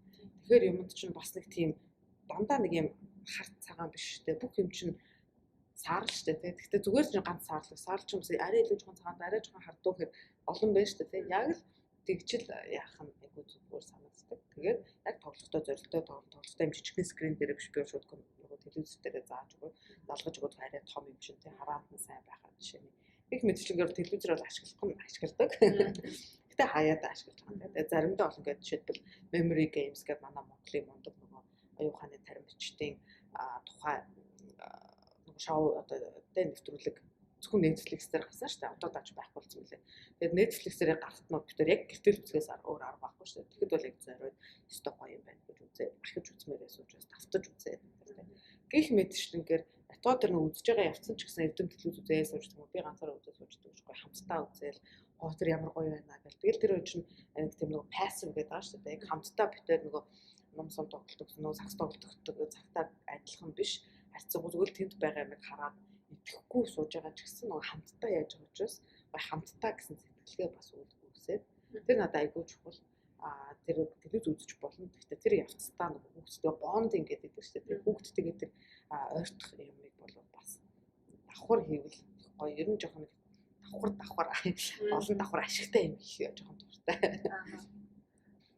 Эрдмийг ингээл хараад байхад одоо 12 настай ээж маш их амжилтанд хүрсэн. Тэгээ ингээд харахад гэртээ суугаал ном уншаал ингээд суугаад байдаг хүүхчийг харагддаг өөр юмд яахгүй. Гэхдээ яг таны ярьснаар бол Эрдэнэ маань сакс тоглодог, ээжтэйгээ дандаа хайкинг хийдэг, пиано тоглодог. Тэгээ Carnegie Hall дээр бол тоглосон тий. Тэгээд тэр нэлээд хэдэн тэмцээнүүд бол яг тэр Carnegie Hall тоглох урлаг өгдөг юм байна лээ. Яг хамгийн сүүлд яасан нь бол Kennedy Center тоглох урлаг авсан юм тэмцээн. Тусгай баригдсан. Яг урд нь дандаа алтан медаль дээр аваад байсан юм л таавг нь. Тэгээд тэр бол хайцсангүй юм сонирхолтой төвчний тэмцээнд байсан. Одоо жоохон чадвар сайжирсан учраас арай дараагийн төвчний яг одоо манай Монголоор үзүүлэх юм бол одоо хөгжим бүжиг шиг юм сургууль сурж байгаа хүмүүстийн ордог тийм тэмцээнд орсон. Яг хөө маань бол тусгай байр эзэлсэн. Одоо дөрөвдүгээр байл гэсэн үг юм тийм. Гэхдээ тусгай байрыг бол дандаа өгдөггүй. Зөвхөн яг шалгуур хангасан байвал өгдөг юм бол тэ заавал тусгай байр байдаггүй нэг бол гарган байр байдаг гэсэн нь бол би баяртай байгаа. Тэгээд тэр нь бол Kennedy Center тоглох юм хэрэгтэй юм тэмцээн байж байгаа. Тэгэхээр одоо нөгөө Америкийн одоо Pride and Joy гэдэг чинь тэ хамгийн одоо шин болсон энэ хамгийн сүрсүүлтэнд болсон хоёр юм урлагаар тоглох юм боломжтой болсон гэдэг бол үдийн насны хүүхдүүд одоо хөгжмийн мэрэгчлэр явж байгаа хүүхдүүд юм бол одоо хамгийн дээд зэгт үржиж шүү дээ. Ягаад гэвэл одоо бид нар нөгөө Tiger Man тэ барэж Amy Chua-гийн номыг сайн мэднэ хоёр охин тусдаа энэ хоёр зааланд тоглосон урлаг авдаг шүү дээ. Тэгээд тэр ингээ тийм ч учраас мундаг тооцогддог. Тийм ч учраас ном нь дэлхийд даяар зарагдсан байгаа тийм. Гэтэл манайд ганц хүүхэд аль алинд яг болцсонд бол би өчрөгөө баяртай байгаа. Тэгээд тэр бол тэгээд нөгөө чөлөөт цаг гэдэг юм маш их гаргаа. Тэрийгээ тэгээд нэг нухах биш тийм. Яг гоё юм зорилттойгоор яг 100% гарлаа төвлөрүүл 20 минут автах нь 2 цаг зүгээр дуртаад өгөх гэснээс хамаагүй үр дүнтэй. Тийм болохоор би бол тийм бага цагт яах бол дуртай. Тэгээ би бол нөгөө нэг чиг шиг маяасан шүү дээ. Би бол хүүхдээ болох, хөгжмийн боловсролтой болох зорилготой болохоос биш хөгжимч болохгүйгүй. Тийм болохоор тэр нэг тэгэж өдөрт 20-30 минутаас илүү давт гэж шаардлага байдгүй угаасаа. Угаасаач тэгж хэвдүүс хийж байгаагүй. Ерөнхийдөө тийм олон талт одоо өөрийн чинь хэлсэн асуулт их надад гой санаж. Би хүүхдээ ингээд мөрөөдөл шүү дээ тийм нөгөө зорилго маань ингээ holistic тийм ингээд бүтэн хүн байлгахыг яаж байгаа зорж байгаа. Тэгээд тэрэнд бол ингээд зөвхөн хичээл хийгээд ах юм бол тэр хүүхд чинь найзуудтайгаа тоглохдоо яаж тоглох юм. Тэгээд зөв компьютерийн тоглоом тоглох хэрэгтэй. Тэгээд гараад хүүхэд сайхан бүр юм тархалтай өвчтэй бол яах юм. Тийм байхгүй. Эрүүл байж тийм биеийн хувьд чанга байх хэрэгтэй. Тэгээд дээрэс нь нөгөө хүүхд чинтэй гоё соёлын хувьд гоё тийм хоолунд ийдсэн ч одоо ямар ч ингээл үйл ажиллагаа болсонд хурим болно уу, төвсөн өдөр болно уу, байгууллагын хүлээн авалт болно уу. Бүхэл юм хоолол байдаг шүү дээ. Тэгэхээр наа захын тэр үнийг ингэж зөв мэддэг, таньдаг ийм байх бас гоё тийм. Тэгэд ийм болох жишээний тэгээд ингээд айгуу гоё соёлтой гоё. Би одоо шилбэг хүүтэй хамт явж байхдаа би хизээж хаалган голгож үзээгүй. Басаа л ээжтэй хаадан 5 нас хүрэл хаалга даадаг болсон цагаас хойш одоо хаалган голгож үздэг. Тэр ийм наа захын гоё юм джентльмен ч гэсэн болох юм уу. Тэгвэл тэр болгон дээр ажилладаг. Тэрнээс хичээл хийгээ суугаад хам тэр хүүхд чинь нөгөө бусад талаар хөгжихгүй тийм. Тэгээд дахиад нөгөө нэг юм холын юм ярихгүй зүгээр л одоо өнөөдөр нэгд өдөр байна. Өнгөрсөн хагасаа бүтэн санаа л ярихад чинь тийм битээр хагасаанд нь өглөөжөнгөө сейлинг хийгээд усан дээр өнгөрцөн тэр бол тэгэл усан цэглэлттэй. Тэгээд одоо тэр тундал бат завыг чинь нөгөө нэг мотор түшим чинь тийм салхи яхад ингээл хөмөрөхөд осрогоо орно шүү дээ тийм. Завтай явтайгаа тэр яаж тэрийг ингээд жоглоодох уу гэдэг. Тэгээд чи айгуу гоё уран хатан байна. Дахиад тэр чи айгуу математик орж байгаа юм тийм. Тэгээд тийм чадвар сууж чинь хагасаа өнөө өглөө болт гэж өгсөн байна. Саны орой бол бид нар шал өөр төрлийн идэж үзээгүй wagyu beef meat гэдэг юм шал өөр experience болчихж байна тийм. Тэгээд бүтэн саяны өглөөд бид нар нөгөө ам шүүд дээр очил шал өөр тийм огт технологи ашигладаг хүмүүс яаж амьддаг юм бэ нүдэрээ үзэж байна. Тэгээд тэнгуүтээ шинээр гарсан тэр ном сумыг очиж үзчихлээ ямар гоё юм байна уу өөр ингээд. Ном сумыг угаасаа бид нар ном сум одоо арч ирээд үндэсний маань зүгээр бол хичээлдэг. Тэгэхээр одоо хүүхдээ бол зүгээр нэг бат сагснаас гадна дахиад бас нэгдүгээр үндэсний маань юм тийм харваа шиг сайхан юм яах вэ? Нэгдүгээр хоёрдугаар юмыг хийж мэдгүй байдлыг үүтгэхэд тэр чинь бас бие хамгаалах зэвсэг шүү дээ. Тэр юм чадвар бас давхар суулгаж байгаа чинь. Тэгээ нөгөө сайн хэлсэн шиг нэг юмар биш давхар давуу талтай юм гэж жоохон дуртай. Тэгээд ийм чинь. Тэгэхээр жишээлбэл бид төрийн бүтэнс агсан бүтэнсээр нэг юм хөө байдалтай өнгөрцөн байна. Тэгээд тэр болгон ч мэдээж хашаа цаашаа явж юм тий. Инхээр одоо нөгөө хүмүүс маань ном уншсаа суусан цаг байсан. Ганц цаг нэг үлээж авах орондоо бол нэг жижиг ном уншаад дууссан. Одоо ревюгээ бичнэгээ ярьж ин лээ. Тэгэхээр ингээд бүх юмыг хамжуулж болдог. Заавал нөгөө хамгийн гол нөгөө бас хурдан уншдгийн давуу тал нь нөгөө бүтэн ном уншсан юм чинь тэр хүүхд чинь айлын хүүхдүүд бол шилбэл 8 цаг уншдаг бол хөрх юмдаа өөр нэрэл юм хийх цаг гарахгүй нэ шүү дээ. Гэтэл тэр чинь ганцхан цагийн дотор уншиж байгаа учраас цаана хахад 7 өглөө цаг гарчиж шүү дээ. Тэгээд ингээд амжуулаад байдаг баг жишээ нь.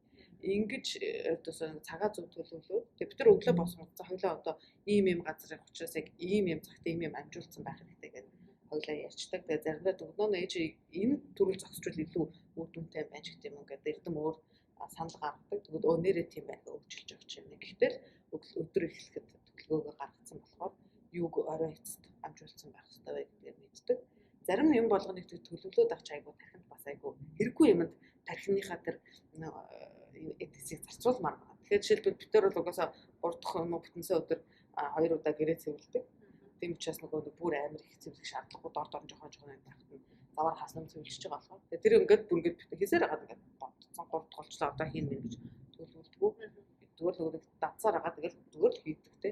Тэгэхээр тэрийг төлөвлөх шаардлага байна. Тэгэхээр ийм хэрэгцээгүй юм жижиг сажиг юм бол яахгүй бүр ингээд дадал болохоор угаасаа л хийдэг те. Тэр нэг бодлоо орхоо боловчул айгүй зүгээр. Тийм. Таны ярьцлагыг сонсож байхад та хоёр ингээд алхангаа spelling bee-ний үгнүүдээ дасгал хийдэг гэж сонссон. Манай Эрдэнэ маань бас spelling bee-ний 3 удаан чемпион шүү. Тэгээд та бас ярьжсэн нэг цагт хийдэг үр бүтэмжээ хэсгэх хэрэгтэй гэжсэн. Миний бодлоор энэ маш их чухал юм шиг тий. Планинг хийн. Одоо та ингээд планинг хийхэд танай хүүхд бас планинг хийгээс сураад байгаа байхгүй юу? Тий? Одоо том болчоод планинг хийн гэж байхгүй шүү дээ. Ээж ингэж план хийд юм байна ингээд би бас ингэж юм байна гэдээ бас хажуугаар юм заагаад байна шүү дээ. Та өөрийнхөө амьдралаар тэр үр өгөөжтэй яаж амьдрах вэ? Яагаад тэгэхээр ээж аа маань цаг алга, хөхтэй гарах цаг алга гэж их ярьдаг шүү дээ. Тийм одоо тэр хүмүүс бол жишээлбэл ингэдэг. Би айгүй олон юмнууд ингээд зэрэг хийдэг замнаа надад ингээд уцаар ярих айгүй хэрэгцээ байдаг байхгүй ажлын холбоо хөдөлтэй энэ. Тэгэхээр битээр бол надад бол эрүүл байх битээр бол маш чухал. Жишээлбэл одоо яг өнөөдөр сарын өмнө юм байна. Битээр яг 1-7 хоногийн дотор өмнөх хагас бүтэн сайд нь энд Виржиниад шинэн доод хамгийн дээд зэгт нь гараад үтцсэн. Уулдраг руу очоод тэгээд яг тэр нэг нь 3 дахьт нөгөө Сан Франциско нэснээс болоод хагас бүтэн сайд нэг тэр 7 хоногийнхаа юм дээр Yosemite очоод дээд аргил дээр гараад үтцсэн. Тэгээ ямар санд Америкийн ингээ 282 хоёлаа яг 7 хоногийн дотор аль нь ажиллаа гэх. Тэгээд тэр чинь дээшээ гарахад ойролцоогоор 7 цаг хагас орж байгаа шүү дээ тий. Тэгэхээр маш их цаг байгальд байж байна. Би маань чангарч байна. Тарих маань амарч байна. Тэгэхдээ зөвхөн тэрийг яагаад яваад авахгүй бас тэр чинь цаана чинь тэмцээн байна. Би юм сурмаар байна гэх зорилгууд бас байна шүү дээ тий. Тийм болохоор жишээлбэл заримдаа бол би чинь өөрийнхөө дуртай подкастыг сонсоод эрдэмтэр дуртай юмаа сонсоод явж идэг баг жишээ. Яг зарим хэсэгт нь бол битээр хоорондоо бас ингэж тий яриад явж явах явцдаа үгнүүдэд автдаг. Дандаа алхаж явах явц биш. Жишээлбэл өчигдөр бол жишээ нь нөлөө хол явсан учраас зөвхөн талдаа 2 цаг 40 хэдэн минут машинд явж өнгөрч байгаа юм л да. Тэгээ машин дотор явж явах явцад та юу хийж болох вэ гэдэг нэг олон юм хийж болох кино үзэж болохгүй, юм сонсож болохгүй, захад ууж болох юм тий. Гэхдээ яг нөгөө хийх хэрэгтэй юмнууд маань явахгүй байна шүү дээ тий. Ийм цагуудаа бол дандаа үг давтахад зориулдаг. Ягаад тэгэхээр тэр үнийг яхад миний толгой хэрэгтэй, чиний толгой хэрэгтэй юу ч хэрэггүй, цаас ч хэрэггүй, юу ч хэрэггүй тий. Тэгэхээр яг тэр бол өдөөсөө яг бит хоёр ердөөс хизээч ингэж зэрэгцэж суугаад давтдаггүй. Дандаа нөгөө on the go гэдэг шүү дээ. Хүнсний дэлгүүрт явж явах явцдаа хийн, машин дотор явж явахдаа хийн, гадаа алхаж явахдаа хийн. Тэгээд тэгэхээр ч нөгөө тэрийгэ хийчээд гэртээ ирчээд хоёлаа хийх гэж нөгөө 40 цаг алхах юм шүү дээ. Ядрал зүгээр нам унтж байгаа шүү дээ. Нэрэл цаг гарахгүй.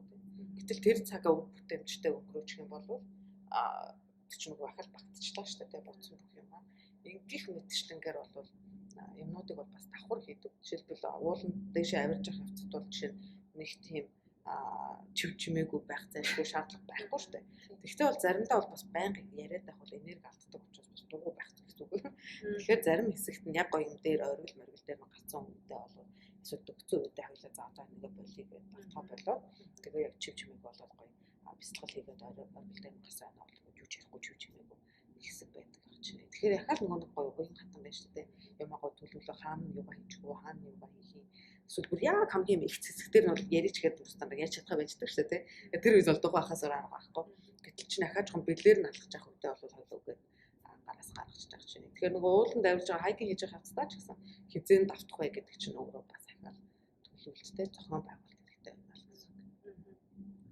Таныг ингээ харж байхад сошиал медиа дээр давж байхад та ингээ байнга би ингээд одоо онгоц нисгэж сурах юм сурж гээ ингэж тэгж ингээд байнга ингээд өөрийгөө ингээд ахиж юм сурж жил болгон өдөр болгоноор ингэж өөдөө харж яах вэ их үү гэж харагддаг.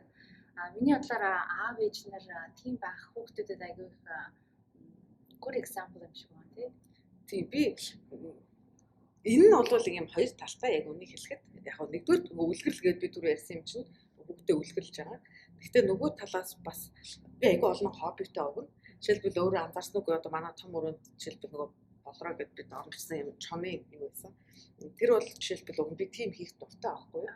Тэр бол жишээлбэл нөгөө хатгамлын аргыг ашиглаад гэхдээ нөгөө юм бие зэдэг штэ тийм хүмүүс жоох хүмүүс зүгчдэг. Тэрнгээр хийсэн. Тэгээд жишээлбэл би тим хийгээ суух дуртай. Гэхдээ тэр айгүй тийм ганцаараа л хийдэг юм хобби штэ тийм. Тэгээд би хүүхдтэйгээ харьцахгүй байна. Тэгээд би зүгээр хэдий дуртай ч гэлээ гэсэн би хөгжихгүй би уус тэрийг чаддаг юм чинь. Тэгэхээр би хэдий тэр дуртай байсан ч гэсэн тэрийг зориуд хүүхдийнхээ төлөө бас нөгөө sacrifice гэдэг шиг тийм. Бас тэгээд тэрийг хайсан. Энэхэдээ бол байнга хийдэггүй. Ягаад тэгэхээр би өөрөө нөгөө өөрийгөө хөгжүүлж жишээлбэл би одоо ингээ онгоцны нисгэж болох гэдэг шүү дээ. Тэгэхээр ингээд явж явах явцдаа нөгөө би ч хүүхдээ бас аваа явж байгаа шүү дээ. Тэгэхээр нөгөө хүүхд маань ядчил ямар нэг юм болоход те нэг жижиг оврын онгоцыг бол ингээд одоо эрдэм бүр чадж байгаа юм биш. Гэхдээ юу ч мэдэхгүй хүүгнээс болвол ингэдгийг энийн дартгийн ингэж радиог ажилуулт ингээд наад зах юм мэдлэгтэй болчих жээ те. Тэгээ сурсан бүхэн эрдэм шүү дээ. Тэгэхээр хизээч хэрэг болохыг мэдхийн арга байхгүй. Тэгээд жишээлбэл одоо ингээл моторт биш те одоо ингээд завь жишээлбэл ингээл залуурдаал ус онгоц ингээд унаа гэхээр чинь хүүхд маань бас л ялгаагүй тэрийг сурч байгаа жишээ нэ те. Тэгэхээр ийм юмнуудаар бол би бас өөрийнхөө хобби дуртай юмар би өөрийгөө нэгдүгээр хөгжүүлж байгаа хоббигоо цаашлуулж байгаа. Гэхдээ хоббигоо зүгээр тэгж хүмүүстэй хамт явчаад хайчиж байгаа биш. Би өөрөө яг тэр нэг жолооддаг яг үнэмлэхийг авъя гэж зорж байгаа чинь бас зориг гарч ийн те. Гэхдээ би бас тэр чинь нөгөө үндсэн ажил маань биш хобби учраас тэрийг бол жишээлбэл жирийн хүмүүс ингээд full time гэдэг шиг те яг бүр бүхнээ зориулаад явбал нэг жил 2 жил сурчдаг юмыг бол би маш удаанаар 4 жилийн дараа л ардна гарах жишээ нь. Тэгэхдээ би жоохноор ч гэсэн би урагшлаад байгаа юм чинь би ч өөрөө таашаалтай хүүхд маань ч гэсэн та ядаж нөгөө нэг одоо те юм дээр бол жишээлбэл 101 103 гэдэг хоёр шалгалтад авсан юм чинь болж штэ ээжээ гэд те. Тэгэхэд чинь одоо жишээлбэл тэр усан юуны те капитан болоход ямар шалгалт болдог вэ гэдгийг бол 10 настай хүүхдүүд мэдэхгүй байхад эрдэм бол аль хэдийнэ 103 гэж 101 нь юу шаардлагын 104-г яагаад дараа нь ээж өгөхтэй гэдэг тэр бүх шалгалтуудын шаардлага юмыг өөрөө чадахгүй ч гэсэн ядаж дахиад мэдлэг байж дээ. Тэгэхээр нөгөө хүүхдтэй үлгэрлэнгээ бас гоё хобби гэдэг чинь тэгээд айгуу гоё эрүүл гоё юмнуудтай тэгээд хажуугаар нь чадвар штэ тий. Тийм юм ажил хийдэг гэж бүр нэгснээ үгүй чадвараас гадна бүр мэрэгчлээ хүмүүсээ өгдөл. Тэгэхээр ийм юмнуудыг бол зүгээр хобби болгоод давхар мэрэгчлийн хүмүүс байдгийг адилхан чадварыг зүгээр л хобби болгоод авчихна бол бүр их гоё. Тэгэхээр хүүхдүүд маань хэрэгтэй гэж харж бол бас хоббигоо ч гэсэн бас заримдаа бол ээж хүний хувьд бол дандаа дуртайгаа хийгээд байхгүй. Бас хүүхдүүд маань давхар хоёулаа хамт юу сонирхгүй. Хүүхд маань охин хүүхдэж эрэгтэй хүүхдчээс бас алийг илүү сонирхол. Би 10 юм дуртай бол тэндээс яг тэр өөрөө дуртай ичгэлээ гэсэн хүүхдээ бас давхар дуртай гуравт нь одоо цагаа зорчуулж байгаа жишээ. Тэгэхээр бас нөгөө ээжийн хувьд бол бас нөгөө sacrifice гэдэг шигтэй аливаа нэг юм бол тэгээд хаяад алийн сонгоё гэдэг бол бас тэр уян хатан ахаа бас сонгох юм гарсан. Тэгээ байнга урагшлаад байх айгүй гоё. Одоо жишээлбэл тэр бол зүгээр ингээд чадвар тэгээд агаарт байгаад нэг юмнууд ярьж байна шүү дээ тий. Тэгэл жишээлбэл одоо ном сум харахад бол би жишээлбэл ингээд холын зайнаас бол нэг сайн ондгүй. Тэгэхээр жишээлбэл бид тэр өчигдөр явсан тэр одоо Lancaster очиж хийсэн тэмцээнийг хараад хүмүүс ингэж гоё чаддаг юм байна гэж урам аваад би ч гэсэн тэрийгэ практис хийгээл дахиад шинэ ном өндөр өчигдөр авсан. Тэгэхээр чинь ингээл бас л тэрэн дээр ингээл бас ингээд чадвараа би өөрчлөх гад яаж байгаа учраас нөгөө хүүхд маань харж байгаас гадна хамт хичээлж байгаа учраас хүүхдийн маань бас чадвар сайжирч байгаа жишээ. Тэгээ бас гоё хамтдаа хийгээд байгаа учраас айгүй гоё хүүхдээ хайчаал одоо хаана хиний дах хүүхдээ харуулж хайчаад би явахгүй гэх байхгүй те. Шууд хамтдаа явчихж байгаа жишээ. Гих мэдчлэнгээр бол хийх би өөрөө дуртай. Айгүй гоё таашаалтай байдаг. Хүүхд маань ч гэсэн чадвар суулж байгааг хараад гоё байдаг. Тэгээ дандаа надаас илүү олчдаг хамсалтай. Тэгэхээр жоохон эгод жоохон сөрөг нөлөөтэй. Гэхдээ нөгөө талаар ээж юм чинь те. Тэгвэл чинь ийм жоохондоо сурчих гэж би одоо үүдийн насандаа дөнгөж юм байж байгаа гэдэг бодохоор айгүй гоё. Тэрнээс ахаад бас нөгөө өөрөө сурж байгаагаас гадна хүүхдээ илүү хурдан сурж байгаагаас таашаал аваад бүр урам аваад улам цаашаа явах болдог. Энэ аав ээж нар ингээд хүүхдтэйгээ success-аа хуваалцах хэрэгтэй тий. Ингээд би яаж ингээд success хийсэн. Одоо жишээ нь миний компани би охинтойгоо ярилцдаг байхгүй юу? Миний customer надад тэгж хэлэхээр би customer-таа тэгж хэлсэн. Чи юу гэж бодож байна гэ тий. Тиймэрхүү юмнуудаа хэлсэн. Бас success-аа хуваалцах бас failure-аас хуваалцах чухал юм шиг санагддаг. Тэгээд ээж нь ингэж давсан гэдэг аав нь ингэж давсан гэж тийч бас үзүүлэх чухал юм шиг үзүүл яаж давах уу гэдгийг бас хүүхдээ тийм сэтгэлийн хатууг prepare болох хэрэгтэй юм санагддаг. Тийм яг өнөөдөр айгүй чухал. Жишээлбэл би зүгээр айгүй хамгийн сүүлийн үеийн хадл ярил л да тийм. Жишээлбэл одоо cloud architect гэдэг юмар одоо би сураад яаж байгаа. Тэгээд тэрний эхнийх нь болохоор ингээд одоо бүхэл юм нөгөө үүлэн гэж яриад байгаа шүү дээ. Cloud-д орсон бүх юм дата одоо гар усны маань зурагч ядсан тийм. Яг тэрнтэй адилхан байгууллагын санхүү дата бүх юм бас тийшээ гарсан. Тэгэхээр би бол тэрийг дараагийн шат юм гэж бодож байгаа учраас хэдийгээр одоо би багш болсон, би профессор болсон, би доктор болсон юм шиг тайвширчдаг шүү дээ. Тэгэж биш байл үргэлж ингэж цаашаа одоо би бол хоёулаа дараа нь 200 ундаг ч юм уу ном сонгож шал өөр хобби нэгтэй байсан тийм. Яг мэргэжлийн тал дээр бол би өөрийгөө одоо хурцлахын тулд ийм жишээлбэл одоо нөгөө cloud гэдэг юм бол одоо машин learning төрөл сурж байгаа. Тэгээд тэрнийхээ шалгалтыг эхлээд өгөхөд бол би унсан шүү дээ. Тэгээ 2 дахь өгч нэг юм авсан. Одоо тэгээд дараагийнхаа төвчний шалгалтыг өгөхөө бэлдэж байгаа. Тэгээд мэдээж унчхад чинь би одоо хүүхдээ ярил хийж ээж нь угаас намайг гачин мохоо зэрэгтэй ороод ирэнгүүт oh no гэл хэлээ it's okay гайгүй баха гэл тэгээд дараа нь хариу авахд угаасаа унцлаа байсан л та. Тэгээд хэлэнгүүт чинь it's okay минь та чадна гэдэг юм байна. Тэгээд нөө гэтээ тэр нөгөө тэр чухал thank you те ээж ингэ тавьчих баярлаа гэхдээ ээж нь яагаад алдсан бэ гэхээр нөгөө хүүхд маань хариуч чадахгүй те би зүгээр хүүхдээ өөрөө чамтай хэлж шүү дээ. Миний бодлоор би юу алдсан бэ гэхээр тэр практик асуултуудыг нь юу яагаагүй амархан байна гэж ихний 10 хэдийн харчаа заасаж чадах юм байна гэд бүгдийг чадсан байсан ч гэсэн давтаагүй миний буруу байсан байхгүй би дараагийн удаадаа ийм алдаа ахиж би гарахгүй гэд ингээд хэлчихгүүт чинь хүүхд маань манай ээж зүгээр нэг алдсан юм байна шалгалтаа давж чадаагүй юм байна гэж яхаас гадна хамгийн гол нь нөгөө шийдэл шүү дээ тий solution тэр шийдлийгээ би эндээс ийм юм сурлаа алдаанаасаа тэгээд тэр алдаанасаа юм сурсан учраас би одоо яах юм бэ гэдэг хамгийн чухалтай. Тэгвэл алдаа л хаяадах юм л юм гэсэн. Тэгээ юм сурах хэрэгтэй. Тэгэхээр шийдлээ өөрөө олохоос гадна хүүхдтэйгээ хуваалцахаар одоо дөнгөж нь дараа нам 2 дахь бэлдэж явах чинь хүүхд чинь яг нөгөө practice question хийсэн биз? Яг хийсэн ажи хараа эдэргээд бүр ингээд дүн мөнгөний маань шалгаж малгаад ингээд тэнгуүч надад ч гэсэн бас нөгөө багштаач болсон юм шиг гоё болоо. Ингээд нөгөө бүх юм бид нар бол дандаа нөгөө болцсныхын дараа ярьж байгаа шүү дээ. Сайн болцсныхын дараа. Тэрнээс үш тэр явцад бол өчнөө 100 амжилтгүй тэгээд туршилтууд юмнууд байж байгаа. Жишээлбэл одоо миний хамгийн сүүлийн үед одоо 10 сарын сүүлд унчаад 11 сар ихэд давсан байж байгаа. Тэгэхээр энэ одоо уналтан дээрээ болоод жишээл тэр нуугаад ах юм байхгүй. Тэгээд хилдэг. Тэгээд хүүхдээ ч гэсэн ялгаагүй тэр доктор эхний шалгалтан дээр би хамгийн анхны удаад өгдөө аваагүй. Унжиж хөтлөө бэлтжиж арайж нэг 2 дахь өгчиж давсан. Тэгээд би тэр инээс нутгүй хүмүүс болохоор ингээл дандаа мундаг байсан юм шиг ярих гад байдаг. Тийм биш амар хэцүү доктор мокторын сургалт нь айгүй надад хэцүү байсан. Тэр тэгэж дандаа л ингээл давчдаг юм бол биш. Тэр хооронд чинь уунаа ботрон стратеги өөрчлөн өчнөө юм болж байгаа. Тэр болгоныг бол нээлттэй ярьдаг. Тэгээд тийм зөндөө байдаг. Дэвтний хувьд ч гэсэн ялгаагүй дандаа төрүүлээд яцсан хүмүүс ямиг айгүй тийм сөргөөр харах туфтай тэр ч харамсалтай тэр хүмүүс ч эргээр харж сураасаа гэж боддог. Чинь хэлэх хөвгт шүү дээ. Тэгэл өөрсдөө ганцхан нөгөө математикийн олимпиад юм спеллингийн тухайн сонсчхороо спортоор хичүүлээд шал эрдөөсөө нэг багийн хэмжээ хийж сураагүй шал балаа гэд. Манай хүүхдийг тэр хийдэг хэсгийг мэдээчгүй байж штэ. Гэлч манай хүүхд сургууль дээр найзуудтайгаа сакс тоглодог. Яа олон улсын олимпиадад ордог төвчний сакс юм биш л байгаа. Тэр ямар амаатай. Тэр чинь тийм юмд ордоггүй биш орж штэ. Тэр мэдэхгүй байж ингэж нэг айгу хүүхд маань дараагийн ямиг санал болгож байгаа юм шиг хэрнээ. дандаа тэр нөгөө юу чадахгүй байгаа юм хардаг. Нэг жоохон юм эргээр харж сурах хэрэгтэй санагддаг. Тэгжиж өөрөө ч гэсэн стресстэй шүү дээ. Яг тэрнтэй адилхан эрдэмийг ч гэсэн яг эргийг харуулах гэж оролддог. Алдаа олгон дээр. Жишээлбэл одоо нодлон бол тий бага ангийн хүүхдүүд жиж ингээд ахлах ангийн хүүхдүүдтэй хамт Америкт төрүүлээд улс улсын математик олонгод орно гэдэг бол гоё л доо. Гэхдээ тэрэнд орж тэнцэхийн тулд өмнөх 5 жилд нь тэнцээгүй шүү дээ. Тэр болгон чинь тэгэл тэнцээгүй чи багт ороогүй гэж хасагдаад л байгаа шүү дээ тий. Тэр болгон чинь тэгэл фейлер шүү дээ тэр чинь бол тий. Гэхдээ тэр нэг бол тэгэл нэг ингээд бүр унчлаа муу авчлаа тэнцсэнгүй гэж стресстэй биш тий. Нэг жоох юм чинь окей. Одоо тэгэл хоёлоо хийчихье. Одоо энүүнээс тэнцээгүүдээ хоёлоо яагаад тэнцээгүй гэж бодож байна. Тэгвэл танаа тэр ангийн тэр андерс нь яагаад тэнцэн гэж бодож байна. Тэгэл тэрнээсээ сураал яваад. Тэгэхээр нөгөө ингээд уналт болгоноосоо тий нэг тэрний амар стресстэй байхгүй. Энүүнээс гол нь юу сурсан юм аа гол нь хэрэгжүүлэл болно гэд. Тэгэхээр энэ гоё юмыг сөрөг юм айгуу сайхан 50 аваад явчихдаг. Тэгээд эрдэм дандаа төрүүлээд байдгүй өчнөө юмд бол унаж байгаа шүү дээ.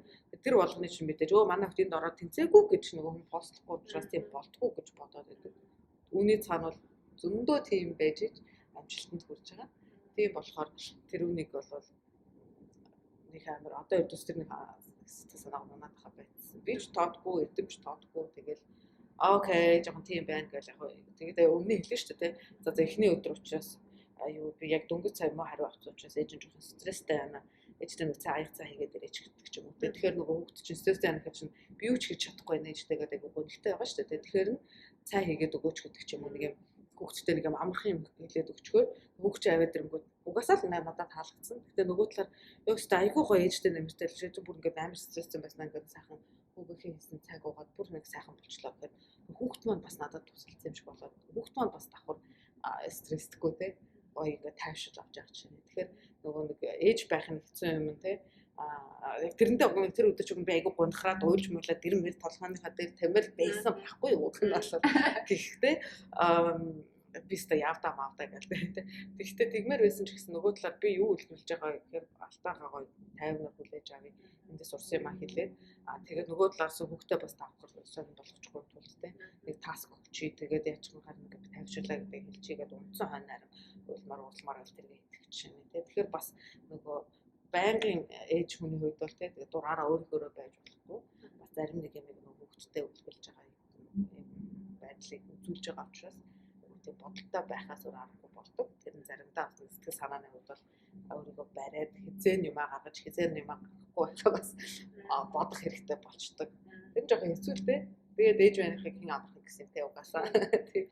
Та аав ээж нартаа ямар зөвлөгөө өгөх вэ? За ерөнхийдөө бол нөгөө хоёлаа ярьсан юмнуудаа бараг дүгнсэн зөвлөгөө байх гэж бодож байна. Түүнд бол хамгийн гол нь одоо тэр төрхөөс өмнө зорилготой байдаг маа гэхэд те одоо ч гэсэн оройтойгоо шүү дээ тийм гол зорилго чихтэй болоосоо гэж нэгдүгээр төсөж байна. Хоёрдугаарт нь бол аливаа ямар нэг юмыг хүүхдтэй те нэвтрүүлэхтэй зүгээр нэг хэн нэгэн найзын ч юм уу хэн нэгэн телевизээр нэвтрүүлэх ч юм уу сонь сэтгүүлээ сонссон юмыг тэр хүүхд дээрээ зүгээр нэг тийм лабораторийн болгон шиг турших биш. Яг сайн бодоод манай хүүхдийн зан чанар мэдлэг чадвар бидний зорилго те тэгээд түүнээс гадна орчин нөхцлөөс манд болоод энэ зөв үгүй юу гэдгийг айгуу тийм гоё бодож тунгааж иж хөндлөнгийн нөлөөлөхгүйгээр яг өөрийнхөө хүүхдэд ягаад гэвэл тэр хүүхдийг ээж аваас илүү сайн мэдхэн гэж хорвоод ирэх хинч байхгүй. Тэр хүүхдийн сайн сайхны төлөө хичээх хүн гэж тэр хүүхдээ өөрийг нь ээж аваас өөр хинч байхгүй.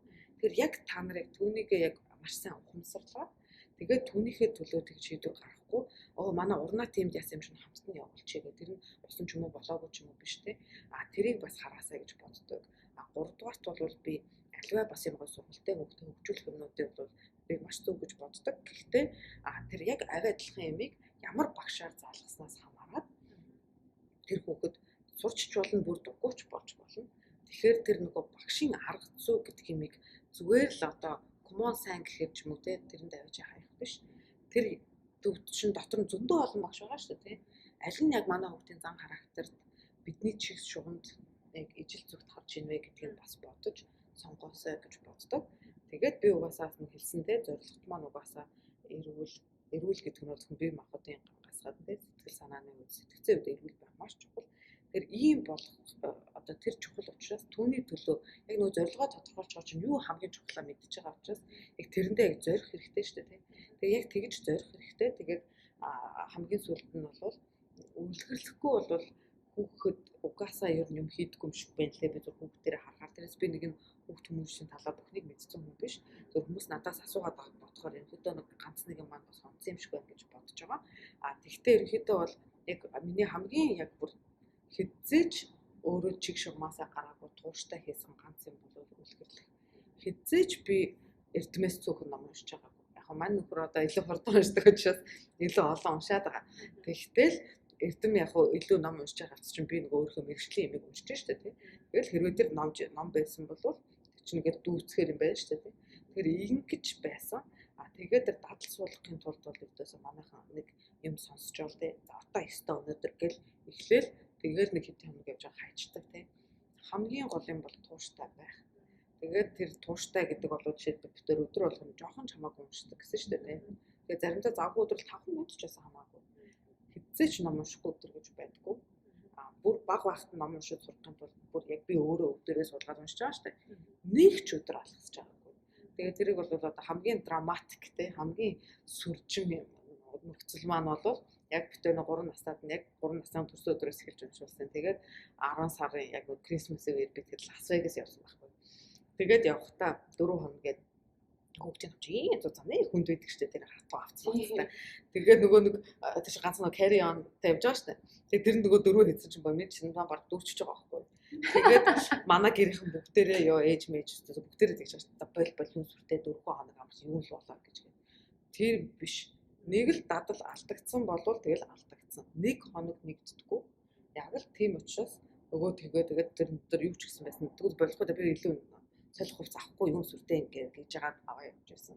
Тэгээд тэрүүний үр дүн одоо ингээд эргээд харахад 9 жилийн дараа харагдаж байна л гэж бодож байгаа. Тэгэхээр төсөө тийм тууштай байх хэрэгтэй. Тэгээд өдрөө нөгөө төлөвлөсөн шүү дээ. Одоо 5 дахь нь болох шиг боллоо тий.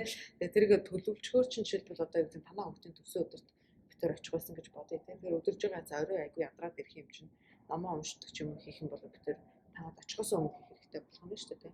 Тэгэхгүй нөгөө өдрийн төгсөлтгийг нөө тэрийг хийхгүй одоо яанаа биш тий. Тэгэхээр бүх юмаа сайхан төлөвлөөд өдөрт юу зайлшгүй хийгдсэн байх хэрэгтэй ингэдэг юм мэдсэн юм чинь. Тэгээд өдрөө төлөө тэрэнд явах юм чинь партид явах юм чинь бас амжихгүй ч одоо үдээд хийчих гэдэг юм тий. Ийм байдлаар гоё төлөвлөж явах хэрэгтэй. Тэгжээж өвдөг гарна гэсэн биш. Цаг гарна гэж өвдөөсөө хизээч өвдөж байхгүй. Тэрийг цаг гаргаар гэж юусоо байхгүй өөрөө гаргана. Хэрвээ гарахгүй байх юм бол одоо бид тэр хэлсэн шиг тий салхинд алхаж явах та хий, машинд явж явах та хий. Тэр дээргүй ямар ч үр дүн гардаггүй тэр нэг процессуудыгаа гоё үр бүтээмжтэй болгочих юм бол амьдралд их илүү гоё нөлөөтэй байх шиг байдаг. Тэгээд тийм байдлаар л би ажилдаг. Тэгээд танаа гэр бүлд ч юм уу өдөр үзэж байгаа хүмүүсийн гэр бүл аль нь болоод аль нь болохгүй байх нь. Тэгээд би зүрх хэлсэн шүү дээ тий. Битгий хүний сонсныг дагаж намраа гэхэд тэр энэний хэлсэн бүх юмнуудаас өөртөө яг гоё Монгол авах гэх ухаанаар гэн аваад гэх юм тэгчүүл яг зүг байх гэж бодож тэгжил зүйл юм. Баярлалаа.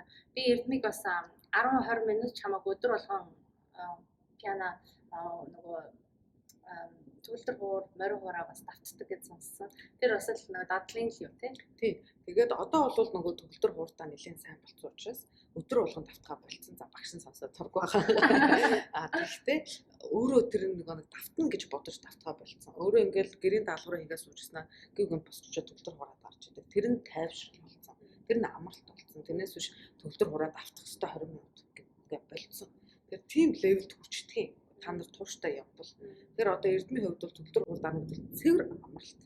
Эрдөөсөө тэр нэг багшийн даалгаварч гэдэг юм уу тийм биш. Нөгөө давтах хэвээр цаг бол биш болсон. Морин хур бол яг давтах хэвээр гэж харж давтдаг тийм юутай хэвээрээ байгаад ягаад гэвэл эхлээд нэг жил гарсан болж байгаа учраас төгөлдөр хуур бол цэвэр амралт болсон. Тэгэхээр тийм гоё төвшөнд угаасаа очиждаг юм байна лээ. Тэгэхээр чинь ердөөсөө тийм дарамттай биш те. Тэр ердөөсөө ингээд баахан топ очиж тоглох амраа гэхдээ зүгээр очиод хөвцдөг ч юм уу тоглоомоор нь төгөлдөр хуур давтдаг юм болчихно гэхээр чинь тэгэл нөгөө давтсан л давтсан шүү дээ те. Тэгэл явж нөгөө гарна хязээж нөгөө алдахгүй те. Тэгээд ийм байдал хөгждөг юм байна лээ. Ганцхан манай хөгжиж биш бүх хөгжүүд л тийм болчдөг юм байна лээ. Тэр зэгт хүртэл харин ээж аав нар яг гой тууштай хөгтөд дэмжиж өөрсдөө залхуурах юм бол хөгтөл залхуур арай адилхан. Тэгэхээр яг ээж аваас их тийм хатуужил бас тийм захилга бат шаардлагаар юм байна лээ. Хүүхдтэй байна гэж амаргүй юм байна да. Тийм хүүхдтэй байна гэдэг айгүй хэцүү юм байна лээ. Ямар сандаа заримдаа явж бүр эрдэнтэй амар ажилласаар байгаа дахиад олон хүүхдтэй болохгүй байна гэсэн. А тийм бол биш. Гэхдээ ерөнхийдөө нэгэнт л одоо би үүдсөө хүнээс илүү дээд амтан гэж байхгүй шүү дээ. Амтны дээд төрлийг хэдүүлээ олоод төрчлөө тий. Тэр энэ сайхан тэр хүүхдийг яг тэрнгээр нь бодоод яг тэгж хөгжүүлнэ үгээс биш зүгээр л болтгол юм гартгал юм гэж яаж харж болохгүй гэж би боддог. Тийм учраас миний хувьд бол дэндүү үнцэнтэй тэгээд ийм сайхан юм чинь тэгээд өсөхгүй хичээхгүй байх арга байхгүй. Тийм болохоор тэр бас нөгөө юм хүүхдээ бас яаж харж байгаа тэр өнцгөөс майндсет гэдэг чинь тийм их тэр сэтгэлгээнээс бас хамаарат ээж аавны бас арга барил өөр байдаг л ахал та. Миний бодол бол энээс илүү үнцэнтэй надад байхгүй. Энээс илүү үнцэнтэй юмыг би болох гэж бүтээх гэж тэг эцэд хүн төрлийг олчоо дахиад яг хүн болох шиг чухал юм байна шүү дээ. Тэгэхээр хүн болоод өчлөө гэдэг бол миний бодлоор хүн болчихж байгаа гэсэн үг шүү дээ. Зөв хүн болохын тулд бүх ордог болохоор би яг өөрөө амар хариуцлага үлээсэн гэж бодоод байна. Надаа нэг бодлын айгүйх дарамттай байдаг. Нөгөө талаар бол айгүйх хариуцлага ингээд мэдэрчгээр яг нэг шийдвэр гаргалт маань айгүй амархан болчихдог. Энэ зөв буруу гэж бодоход айгүй амархан болчихсон юм шиг санагдаад байна шүү. Одоо ингээл хүмүүс терапид явахаар ингээд багтаад гэсэн чинь ингээл ингээд тэр насан туршаараа ингээд явцдаг шүү дээ тий. Тийм болохоор аав ээж нар нь багаас нь хүүхдэдээ эрүүл тарихтай, эрүүл сэтгэлгүйтэй байхын тулд багаас нь маш болгоомжтой өсвөл ирээдүйд тийм сөргөнөлөө гарахгүй бах тий. Тийм би тэгж яг горддгийг шүү дээ. Би нэг тийм crime junkie, criminal minds энэ кино тийм подкаст нэг дуртай байхгүй. Тэгээд тийм юм сонсож явахаар чинь тэр гэмт хэрэг бүлцүү хүмүүсийн баг их сэтэл шалтгаан нь тэр нөгөө багаасаа үүссэн тий. Тэрнээсээ болцсон энэ тэр яг гинт нөгөө нэг юм ситуацид ороод яцсан хүмүүс байдаг л та. Гэтэ тэр бол их баг хүн шүү дээ тий. Тэгэхээр тэгээд харахад хүүхдээ тийм болгочихгүй юмсан л гэж боддог. Байнгын хэлдэг. Ийм байвал минийхүү ийм одоо тий сэтгэлгээ ийм филинг тий мэдрэмж төрүүл ээжтэй хэлээрээ. Хэрвээ ээжтэйгээ ярмааргүй бол тэнт байгаа. Энэ ихч чинь чамайг сонсно. Тэр багш чинь юу? Хэрэгтэй бол ээж нь аль хэдийн юм даатгалтай. Тийм учраас минийхүү тэнт явж болно. Тэр ердөөсөө тийм стигма гэдэг шүү дээ. Сөрөг тийм болохгүй өвчтэй гэж боддоггүй. Дандаа хүүхдтэй тэр үнийг хэлээл. Би тэгж амар уналтанд ороод бүр ингээд дийлэхгүй болохтой яг сэтгэл сүнжтэй очиж гэсэн. Тэгээд ээж нь бүр олон ч явахгүй ганц удаа явал болцсон. Тийм гоё болж болдог гэх. Дандаа нөгөө тэрийг ингээд хуваалцаад ахаад хүүхд маань нөгөө backup plan гэдэг чинь одоо ингээд төлөвлөгөө хүүхд маань авах би болохгүй л ээжтэй хэлнэ. Ээжтэй хэлмээргүй л отгоо агч хэлмээргүй л би тэгээ одоо нөгөө кара ихч угаас надад ярьдаг надад өсөд таалагддаг ээж маань найзтай. She's has my back. My auntie гэдэг нь мэдсэн байж байгаа те. Үгүй болох юм бол ийм сургуулийн каунслертай бол болдго юм байна. Мэдсэн. Үгүй бол те миний insurance гэх юм байна гэдэг. Тэр чинь ингээд бүр нөгөө хүүхдээ маш олон сонголт өгчөж штэ те. Тэгээд энэ болгон юм боломж байна. Миний хүү өөрөө л гол нь мэдэр болохгүй болох юм бол шуун хэлгээд ийм ойлгуулах айгуу чухал. Гэтэл чинь хүүхдүүд тийм ямар дараалтай явах юм ч гэдэг юм уу би хинт хандаж болох юм гэдгээ хүүхдээ яриаг бол тэр хүүч мэдгүй шүү дээ. Тэгэл мэдгүй юм чинь бүр асуудалд орцсон хойно хүүхдээ чирээ сэтгэл зүйчтэй авчихгүй шүү. Өөртчлэн одоо үүдсэн эрүүл байхын миний бодлоор хамгийн чухал юм нь өөртчлэн сэргийлэх. Тийм уналтанд орцсон хойно ч юм уу те эсвэл аль хэдийн өвдсөн хойно имжлүүлэх биш. Өвдггүй тулд өөртчлэн сэргийлэх чухал. Тэгэхээр яг тэр сэтгцэн юг бол хайж болохгүй гэж боддог. Тэгээ хүүхдээ бас EQ те emotional intelligence сайтай байх айгүй чухал боддог. Миний хүү аз болж тэр тал дээр бол надаас илүү юм байна гэж би хардаг. Тэгээ угаасаа IQ талнаа айгүй ах шиг байна. Тэгэхээр EQ айгүй чухал боддог. Аз болж тэр тал дээр баг илүү байна гэж би хардаг. Учраас бүр илүү баяртай байдаг. Гэхдээ тэрийг алдагдуулчихгүй юмсан те одоо бас тийнейжер болж байна те. Энэ үед бас ингээ сэлжилтийн насанд өөр болчихгүй гэж бодоод за хэрэг надтай ярмааргүй гарч магадгүй учраас ийм боломжууд би гэдэг нь айл хэдийнэ бушгаж хэлээд өгсөн. Тэгэхгүй яг тэр шилжилтийн насанд очсон 14 хүрсэн анч хүн хэлэхээ чинь бас нэг өөрөөр хүлээж аав те 11-ээс нэглээд хэлсэн болохоор нөгөө хүүхд чинь яг тэгнэ гэж мэдсэн учраас шал өөрөөр бас хүлээж аав. Тэгэхээр нөгөө хүүхдээ яг одоо байгаа ситуацаас нь гадна ирээдүйд нөгөө наснаас хамаарат ямар өөрчлөлт гарах вэ гэдгээ мэдээ. Тэр үнээс нь урьдчилан сэргийлээд тэр плануудаа хүүхдүүдэд хэлээд өгсөн байна. Би бол тэгээ зарим нэг юм дээр бол бас нэг тийм хэтэрхий юм гадаад утгагүй. Дахиад нөгөө нэг манай гэр бүл, манай чиг шуг, манай хүүхд гэл яг л тэрнээр тааруулдаг. Тэгээ жишээлбэл хоёулаа одоо том хүн ярьж байгаа гэдэг юм одоо жишээ суулаас ярьсан байна. Хизээч хоёулаа ярианд орохгүй. Ягаад гэвэл ах ихсээ дэдлэх гэдэг бол манай Монгол ёс тэр бол хааж байх ёстой. Америкт байгаад өөрийнхөө илэрхийлэхээр ингээд хүн яриулахгүй орлоод байдаг хүмүүс байдаг дурггүй. Тэр угаас ямар соёлгүй өсөж гин гэсэн. Тийм болчлоо гэдэг дараа нь тэр хүүхэд хамт олонтой болохоор яг тэр мухаа зангаа гаргах найз нөхдөдгүй ажил дээр хүмүүс дурггүй тэр байдаг шүү дээ. Тэр хүүхдээ нэг бодлын ах зэгсгээд дэглэсэн зөв Монгол ёсонд сурч байгаа юм шиг болж нөгөө талаар хүүхдээ хожим хонь ажил дээр гарахад нөгөө зохистой ёс суртахуунтай болгож шүү дээ. Төвчээртэй болгож байна. Тэгэхээр ийм байдал бол бас чухал. Тэгээ хүүхдээ сонсноо гэдэг тэгээл хүмүүс ярьж байгаа дундуур орох гэхээр заа гэж хэлж байдаг бол биш. Бүх юм баланстай бай. Бүх юм ийм байвал эн чинь наад захын соёл шүү дээ тийм. Тэгэхээр тэр бол их чухал. Хоёулахнаа битээ ээждэг хоёулахнаа байж хат хүүхдээ ярих гадаадаас юм асууж хат хүүхдөөсөө би юу ч хийжсэн байсан бол нөгөө хүүхд маань ч гэсэн нөгөө талаар ээж ажилтаа юм хурлаа хийж байгаа юм уу? Дайчдаг яг нөгөө юм ажигчээ хийгээд яг нөгөө шалгалтандаа яг цаг хараад автж байгаа үед бол би хэлмээр байсан ч гэсэн хүлээх ёстой гэх нөгөө хүлээж сурсан хүүхд чинь тэгээ patience дээр маш чухал. Тэр ингэж сурч байгаа чинь. Тэгэхээр хүүхд маань ч гэсэн тэр чинь тэгэл эцэс нөгөө EQ те хүнийг хүлээж ийн хизээ ярихаа мэдж ийн хүний сэтгэлийг бодож ийн тэр хүнийг байдал зохицуулж ийн тэр чинь бүгдээрээ л emotional intelligence шүү дээ. Тэр ингэж сурах айгүй чухал. Тэр тал дээр бол одоо би үгүй стожик болсон байна гэж боддог. IQ энтертэй сургууль мургуул бол бас сурах юм зөндөө би гэдэг бол хандсан бодогддгоо. Харин энэ тал дээр бол одоос яг болцсон байна. Энэ яг тогтцсон байна. Хичнээн өөр болоо шилжиж болсон байсан ч гэсэн нөгөө суур хүн гэдэг байгаа шүү дээ. Тэр нь бол яг тогтцсон байна гэдэг. Тэр нь явж ирж бүх амжилтуудаас хүүхдүүдэд бодвол тэр Карнеги хоол моол тэр олимпиад бол биш.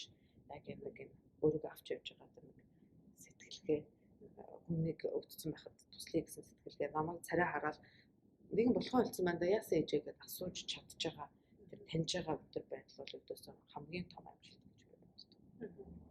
Та эрдмийг тийм боловсралтай сэтгэл зүйн тийм боловсралтай болохоор ном уншдаг байсан уу эсвэл зүгээр өөрийн за аль нь би бол нэг олон мэдгүй шүү дээ. Тэгээ хүмүүс маань аягүй намайг аягүй жоохон багт гарсан тийм болохоор би нэг дүүч өсгөж үзээгүй дүү мөвтэйж хамт өсөж үзээгүй өөрөө тэгээ ийм учраас би бол нэг тийм туршлага мөрчлөгтэй үзэл ямар ч арга байгаагүй. Би бол яг нэг өөрийн бас нэг дотоод юм байна. Түүнээс гадна бас уншсан юмыг яагаад тэгээд бас нөгөө ундаг хүмүүсээс үг сонсох гэж чухал шүү дээ тийм. Тэгээд би ээжээсээ ч байдагсан уу эсвэл хүндэлдэг том профессорудаас авч байдагсан уу эсвэл заавал тийм боловсралтай биш. Бүр нэг цаанаа нэг бүхний хүндлэлийг хүлээсэн. Гэхдээ 10 жилээж баг төгсөж чадаагүй ундаг ах хичнэр байдаг шүү дээ. Бүр нэг цаанаа нэг гоё ёс зүйтэй хүн болон хүндэлдэг. Тэрний дээр бакалавр сурсан хэсгэр хамаагүй нэг тийм гоё хүмүүс байдаг шүү дээ. Тийм хүмүүсээс emotional intelligence сурах нь хамгийн үр дүнтэй гэж боддог. Номон дээр бол ингүүл зүгээр мөгөргөө гоё аргууд байдаг ч гэсэн тэр болгоно их болдгоо. Ягаад гэхээр энэ тал дээр бичигдсэн бүх номнууд чинь дандаа л тэгээ гадаадууд гэдэг гадаадууд дандаа нэг цагаан арьснуудаар бичигдсэн номнууд байна шүү дээ. Тэгэхээр тэдний тэр гэр бүлийн нөхцөл байдал тэгээ нөгөө жишээлбэл эмээ ээж аавгаа өчгтөн гэртээ авахгүй тэгээ шууд асамжинд авч нөгөө надагаа болно гэдэг. Тэгэхээр тэдний энэ сэтгэлгээ чинь биднээс шал өөр учраас тэдний номыг хичнээн уншсан байсан ч гэсэн манай хүсэнд бас уухгүй байсан. Тэгэхээр тэндээс нь бас л нөгөө авах гэхээр авахыг аваад тэгэл ихэвчлэн бол ерөөдөө тэр хүмүүсийн анзаараад тэр мундаг бусны хөндлөгийг хүлээж чадсан гэдэг төвчээртэй ч үгүй ухаантай ч үгүй хүмүүсүүд гэж тийм. Тийм хүмүүсээс сурсан баг илүү үр дүнтэй emotional intelligence бол нэг тэр номоор суудаг юм бол биш юм байна гэж бодсон. Би амар их чимхээ өссөн. Тэгээд манай нэг наад манай нохоо өгцөн гэсэн чи би юу хэлж чадахгүй байсан. Юу хэлгээ мэдэхгүй байсан.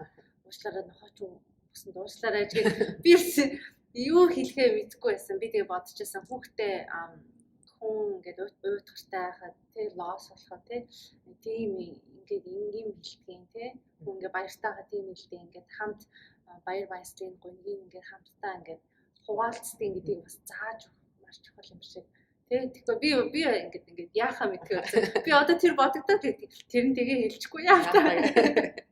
Тийм болохоор энэ аав ээжийн л ажил шүү дээ. Хүүхд чинь яаж мэдхий айгаал тэгэл хичээл одоо тэгээд нөгөө сургууль мургуул бол ядаж багш нар нэтэргээд бусад хүмүүстэй бас хариуцлага байна тий. Хүүхдэд зөв хүн болох бол яг л манай одоо яг л гэр бүлийн үг шүү дээ тий. Тийм болохоор тэр их чухал. Яг уу би бол хүүдээ айгүй амархан зааж өгсөн. Сургууль 4 настай сургуульд ороход нь. Хүүхдүүд их баярлах юм бол очиод төвлөчжээ. Хүүхдүүд ямар нэгэн болохгүй байгаад үйлжүүл очиод төвлөчжээ. Ердөөсөө юм хэлж чадмааргүй бол хамгийн амархан арга тий. Очиод төвөрөхөд хүн яг болж штэ тий. Тэгэхээр яг нөгөө нэг 4 настай хүүхдүүд ингээд яатсан. Яг хүмүүс маань яг тэргээр сурцсан байсан. Тэрийг яаж мэдсэн бэ гэхээр одоо эмээгийн маань төчөө сануулж байгааг би амлаа ярьсан штэ. Тэгэхээр эрдмийг нөгөө морин хуурын тэмцээнд сая өнгөрсөн 10 сар сарын өмнө бид нарыг тэмцээнд яг ирсэн яг эрдмийн яг тэмцээн эхэлсэн өдөр эмээ маань бурхан болсон гэдэг Монголоос сонссон. Надад айгүй хэцүү байсан. Тэгээд би ч бас уйлмаар байна. Гэтэл чи битээ нөгөө нэг ортоо өрөөнд орсон. Тэгээд нөгөө хүүхдээ тэмцээнд авч байгаа болоход хажууд нь ягаад ээж болдгоо. Тэгээд би бол тэгээд за тэмцээнд орж байгаа юм чинь угаасаа эрдэм юу ч хийж чадахгүй чинь одоо ингээл нуугаад өнгөрье гэж өнгөрс бодсон.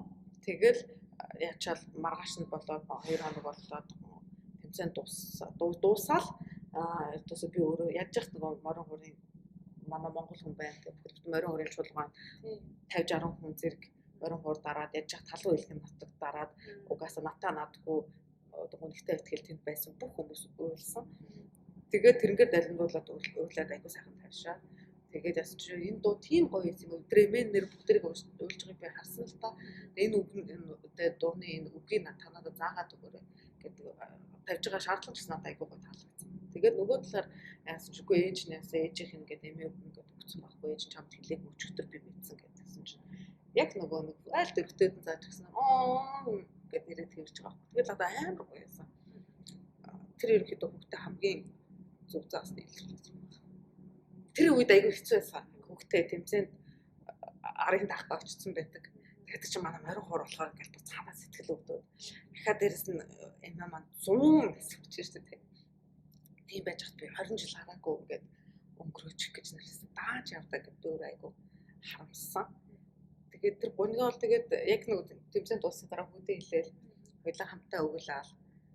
Тэгээд маргааш нь өдөржингөө аюу гэж савл гэвэл тэгэл хоёлаа нэг ууланд гарсан гэсэн штэ. Тэгээд явсаа мэдээд очиод ууланд гарахтаа хоёлаа нэг жижигхэн бас нэг сүүм үү бас авч явж болохгүй юм чинь жижигхэн нэг кофе крем гэдэг штэ. Буудлын дээрээс нэг явчаад хоёлаа энэнгээр л зөөрлүүлээд зүг өргөндөө энэ гэдэг юм авчаал тэгээд уулын өөдөө гарч явахтаа ч гэсэн те угаасаа нөгөө төлөвлөсөн байсан. Гэхдээ одоо тэр лүү гарч байгаа зорилго маань бол өөр болсон. Хоёлаа уулын орой дээр гарч гоё юм ээ яаж гарцууг бол сүүргүүд хоёлаа энэ дэр медитейт хийх магадгүй тэнгэрийн орц гарсан бол хоёлаа хамгийн ойрхон очиж байгаа тэр бах гэл. Айх гоёсэн. Тэгээ яг тэр зовлон emotion дээр бас нуухгүй хөвгттэй олгох. Тэгээ яг тэр болгонд бас би нөгөө өөрөө ярьж байгаа ч гэсэн хажуугаар нөгөө хүүхдээ анзаараал байгаа шүү дээ. Хитрхи гонхтой болгож өгнө. Хүүхд маань бас чинь айгүй өндөр амжилт гаргачаад нөгөө медаль энэ авцсан байгаа шүү дээ. Тэрүүнийг нь бүр нөгөө over shadow гэдэг шүү дээ. Бүр тэр амжилтыг бүр огт дараад бүх юм зөвхөн ингээд гонхог болгочихгүй те яг яаж баланслуулах вэ гэдэг тэр надад айгүй хэцүү байсан. Зөв хариултыг би одоо ч мэдэхгүй. Тэгэхдээ би тэр мэдээг хуваах хэрэгтэйс яг би өөрөө ингээд бүрстэ үнэлтэнд орчих гэсэн учраас тэгээ угаасаа яг ингээд өг маань асууж таарсан. Тэгээ нөгөө талаар бас хүүхдийнхээ тэр баярлаад тоглоос тэтгэлээд бөөдөө байсан хүмүүсүүдийг хамт хоолнд ороод баярлаад гэсэн. Тэгээд эргээд эрэхтэй өстө нэр миний хүү те одоо миний ээж аав хоёр байгаа шүү дээ. Хүүхд маань эмээ өвөө хоёр чинь тэр гонхтой байхад миний хүү үнснийхээ энэ зэмсгээр ингээд гутгаар байрлаад ганц ч суучаад орно гэдэг маш сайн байгаа. Эмээ өвгийнхөө гонхийг ч гэсэн миний хүү ингээд те багч гэсэн багсгаж өгж байгаа байхгүй юу гэд хэлэхээр хүүхд маань ч гэсэн юу ч хийж чадахгүй байгаа филм биш. Би ээжигээч тэр эмээ өвөөгөө яг нэг буур эмээг хараагүй болох юм мэдгүй те. Гэхдээ өвөө маань өөрийнхөө ээжийг бурхан болсон гэх гонхтой байхад тэр гонхог байгаа ч гэсэн тэр бяцхан өвчөд ач хүүгийнхээ юу хүүгийнхээ мэдээг сонсоод баярлж байгаа ш. Тэгээд минийхөө тусалчлаа гэд хэлэхээр тэрнийг бол зориуд гэж хүүдээ ойлгож хэлэх маш чухал байсан. Тэгэхээр энэхэд нэг тэр emotional intelligence бол айгүй хэцүү яг зөв хариулт нь юу мэддэггүй тооч айгүй гоё шүү дээ тий. Тэгээ би өөрөө уусаа тооны мэрэгчлээ болохоор айгүй гоё ганцхан зөв хариултаа emotional intelligence айгүй хэцүү. Тэгээ тэр хамгийн чухал тий. Тэгээ ажил дээр хамгийн чадaltaй нь дээшээ гардаггүй шүү дээ тий. Хамгийн чадaltaй нь бол тэгэл ажиллаа хийгээл тэр артын тушаал дээр байгаад л байдаг тий. Тэгэхэд чинь чадalтай мөртлөө хүнийг зөв яадаг ойлгодгууд нь болохоор менежер болоод дарга болоод олон хүн удирдах явдаг тийм. Тэгэхээр энэ чадвар одоо зөвхөн нөгөө хүүхдээ зөв хүн болгохоос гадна хожим хойно ажилтан ч гэсэн хэрэгтэй гэж боддог. Тэгэхдээ би одоо тэр яг энэ хамгийн сүүлд болсон одоо ингээд 40 сумган болж байгаатай ингээд ойлтуулаад бодохоор яг тэр эмээгийнхаа тэр мэдээ ирсэн өдөр яаж хэлсэн тэгээд хүүгийнхаа яг яаж яах зүгээр нэг ороод өнгөрөөгүй тийм шагнал авчиж чинь. Тэгэхээр тэр нэг яаж тэр хоёрыг баланслуулах уу гэдэг надад айгүй хэцүү байсан. Тэгэхгүй зүгээр л одоо өнөөдөр шиг юм сайхан ингийн сайхан өдөр болцсон болвол тэр чинь мэдээгээ яа үдэ хэлчин хоёлаа хамтдаа яа гэдэг нэг ойлгомжтой шүү дээ. Гэтэл тэр мөчөд болохоор айгүй тийм тодорхойгүй байсан. Тэгээд жишээлбэл Yosemite бол тэр уулын оройд авирмаар байна гэдэг бол одоо эрдэмийн хүсэл байсан учраас миний хүү одоо тэр тэмцээнд ямар ч амжилт гаргасан байсан гэсэн ингэж хичээс учраас хоёлаа одоо тэнд уул молонд авирна гэж ярьсан байгаа шүү дээ. Гэтэл ч одоо нэг ууланд авирах зорилго маань өвгтэй шагнахаас гадна давхар зорилготой болчихж шүү дээ. Тэгээд тэр үнийг нь бас нөгөө миний шагналт хөдөлмөр хамаагүй болчих уу гэж бодогдуулахгүй бол юм зөвөр ойлгуулах гэдэг айгүй хэцүү. Тэгэл зөв хариулт байхгүй тий. Тэгэл би өөрийнхөө бодлоор хамгийн зөв гэж бодсноо л хийсэн. Тэгэл ерөнхийдөө тэгэл хэдүүлээ бол одоо яах ч арга байхгүй ээж аав нь бол өөр өөрсдийнхөө төвшинл тэгэл өөрсдийнхөө өстө нөгөө do your best л билээ шүү дээ. Тэгээд тэрэндээ бас жоохон анзаараад хүүхдээ айгүй их анзаарсан би зүгээр дээ тэмцээнд орж анзаарч байсан ч гэсэн мэдээгээ хэлснийхээ дараагаар одоо яаж нэг бодохтой болчих юм гайгүй байна уу эсвэл бүр тоохгүй амар сонирн байна уу гэх тэр болгоомжл мэдээлэл шүү дээ. Тэгээд тэр болгонд айгүй их анзаарсан. Тэгээд юутай баяртай байсан ч гэсэн за тэр яг би академик тэмцээнд орчихно. Эмээ тэгээ бурхан болчтой хэцүү байна гэдэг өөрийнх нь хэлж байгаа үг гэдэг ч гэсэн айгүй гоё тийм зөв харж хэлсэн болохоор айгүй их баяртай байсан. Тэгээд тэрнээсээ болоод дахиад уйлалт гэсэн. Одоо дипломыг зөвхөн боловсралтай юм мэддэг хүн гэж яахаа болцсон биш тий. Одоо бүх талын мэдлэгтэй яг л та эрдмийг яаж хүмүүжүүлж байгаа шиг emotional intelligence тий. Одоо ресторанд ороод яаж идэх үү бүх талын мэдлэг ингэж бүүнөрөө цуглаж ийж ингээд мэдлэгтэй боловсралтай хүн гэж яадаг болсон. Одоо зөвхөн диплом барайл ингээд маяглаад явж байгаа хүнийг хүмүүс таахаа болцсон байлээ тий. Тэр бүр яг үнэн над санагдаж байгаа. Би зүгээр өөр дөрөл бодохоор би нэлээд олон дипломтой байхгүй юу. Одоо бүр зүгээр магистраар ярих байна. Тэгэхээр тэглээгээд би нөгөө нэг юм тавьшрахгүй байгаа. Тэр үлдээ би өөрөөсөө ч болж байгаа юм биш. Зүгээр ажил тэгээд энэ орчин тойрны хүмүүс харахаар хин дарга болоод байдаг. Тэгээд дарга нь чухал биш шүү дээ. Хин промот англиар их гоё хэлж байгаа шүү дээ. Дарга болох биш. Промот тэр үнийг өсөн дэвжүүлээд байна гэж хэлж шүү дээ. Тэр хин тэгж байгууллага дээрээ ч гэсэн өсөн дэмжиж байна гэхээр нөгөө авь адилхан дипломтой байсан ч хамаагүй. Яг тэр нэг бусдыг ойлгодог, зөв хариулдаг тэр нэг хүмүүсүүд жишээлбэл ажиллаа хийж чадахгүй зовж явахтан ч гэсэн тий даргаас айгаад хэлэхгүй байхад нь анзаараад чи юун дээр гаццсан байна. Би хэлээд үгүй. Энд чинь чи битүүрийн баг учраас хоёулаа хамтдаа хийнэ гэд ингээд хэлээд өгдөг менежер бол дэшээ гарч штэ тий. Тэгэхээр энэ бүр айгүй чухал санагдаад байгаа. Надад өөртөө ч гэсэн их гоё байдаг. Тим менежертэй ажилладаг байхад би ажилдаа дуртай байсан. Тийм биш менежертэй ч ажиллаж үзсэн. Ажилдаа шууд дургүй болсон. Тэгэхээр миний нөгөө хийж чаддаг юм би авь адилхан ажил хийж явах тэр ажил дээр бид нар ч өдрийн хамаг цаг өнгөрөж штэ тий. Тэрэндээ дургүй болно гэж айгүй харамсалтай. Тэгэхээр хүнийг бүр мэрэгчлээ хүртэл дургүй болгож чаддаг муу менежер. Тэгэхээр би хүүгээ тийм болох юмсан гэж байдгаараа хичээж байгаа. Тэгээ одоо үр дүн бүр эцэстээ юу ахыг бүү мэд. Тэгэл өстө өөрийнхөө чадлаар л бүх талаар нь өөрийнхөө мэддэг юм нэг бусад өөрөө мэддэггүй бол хамтдаа сураал хичээжлээ. Тэгээд болох байх л гэж боддог. Гэхдээ тэр болгоны үндс нь бол эцэст бол тэгэл зөв байх юм бол зөв хүн байгаад юмыг зүгээр хардаг байх юм бол зүгээр яг тэр нэг сурдаг юмнууд байгаа шүү дээ. Хүчээр тэ хичээгээд олон цагаар сууж байгаа сурчдаг юм бол болох байхаа л гэж бодод байдаг шүү. За баярлалаа. Боловсрогчтой үнээр гайхалтай зөндөө юм зааж өгсөнд баярлалаа. Тэгээд аав ээж байна гэдэг амар ажил биш. Гэхдээ хамаг байдлаараа хамаг хүчээрээ хүүхдэдээ сайн хүн болох гээд яхад болж л таараа тий болох ах нөгөө нэг санаа зөв бол заяа зөв гэдэг штэ тийм болохоор хэдүүлээ гэл хичээж авах болох л байх. Гэхдээ нөгөө хичээхдээ хамгийн гол нь бүхнийг шинээр нөгөө өөр invent гэдэг штэ тэг шаардлагагүй аль хэдийнэ даваад тулцсан тэр мэдсэн замыг болвол тий боломжтойг нь ашиглаад өөр дээрээ хэрэгжүүлээд тэгэхгүй юмыг заавал нойлоос алдахгүй шүү дээ. Тийм учраас эргэлнүүд нь бол яг мэдсэн юм аваад урдан урагшлуулвал хэдүүлээ сайн байгаа, зүв байгаа. За яга бүр ч илүү сайн болгож болох хаа л гэж бодож байна. За санал нэг байна. За баярлалаа. Ярилцлагыг сонсон та бүхэндээ баярлалаа. Баяртай. Хөгжилтэй хүүхдүүд суугийн маань ивент тэтгэгч Цэндэмэ Dolls. Цэндэмэ хүүхэлдэйнүүдийг маань Монголд гэртээ байгаа ээж нар маань гараар урлан бүтээгээд Америкт худалдаалж байгаа ээж нарын бизнес юм а. Хөөрхөн хүүхэлдэйнүүдээ инхри өрстэй бэлэг болгон өгөөрэй. Cendemedolls.com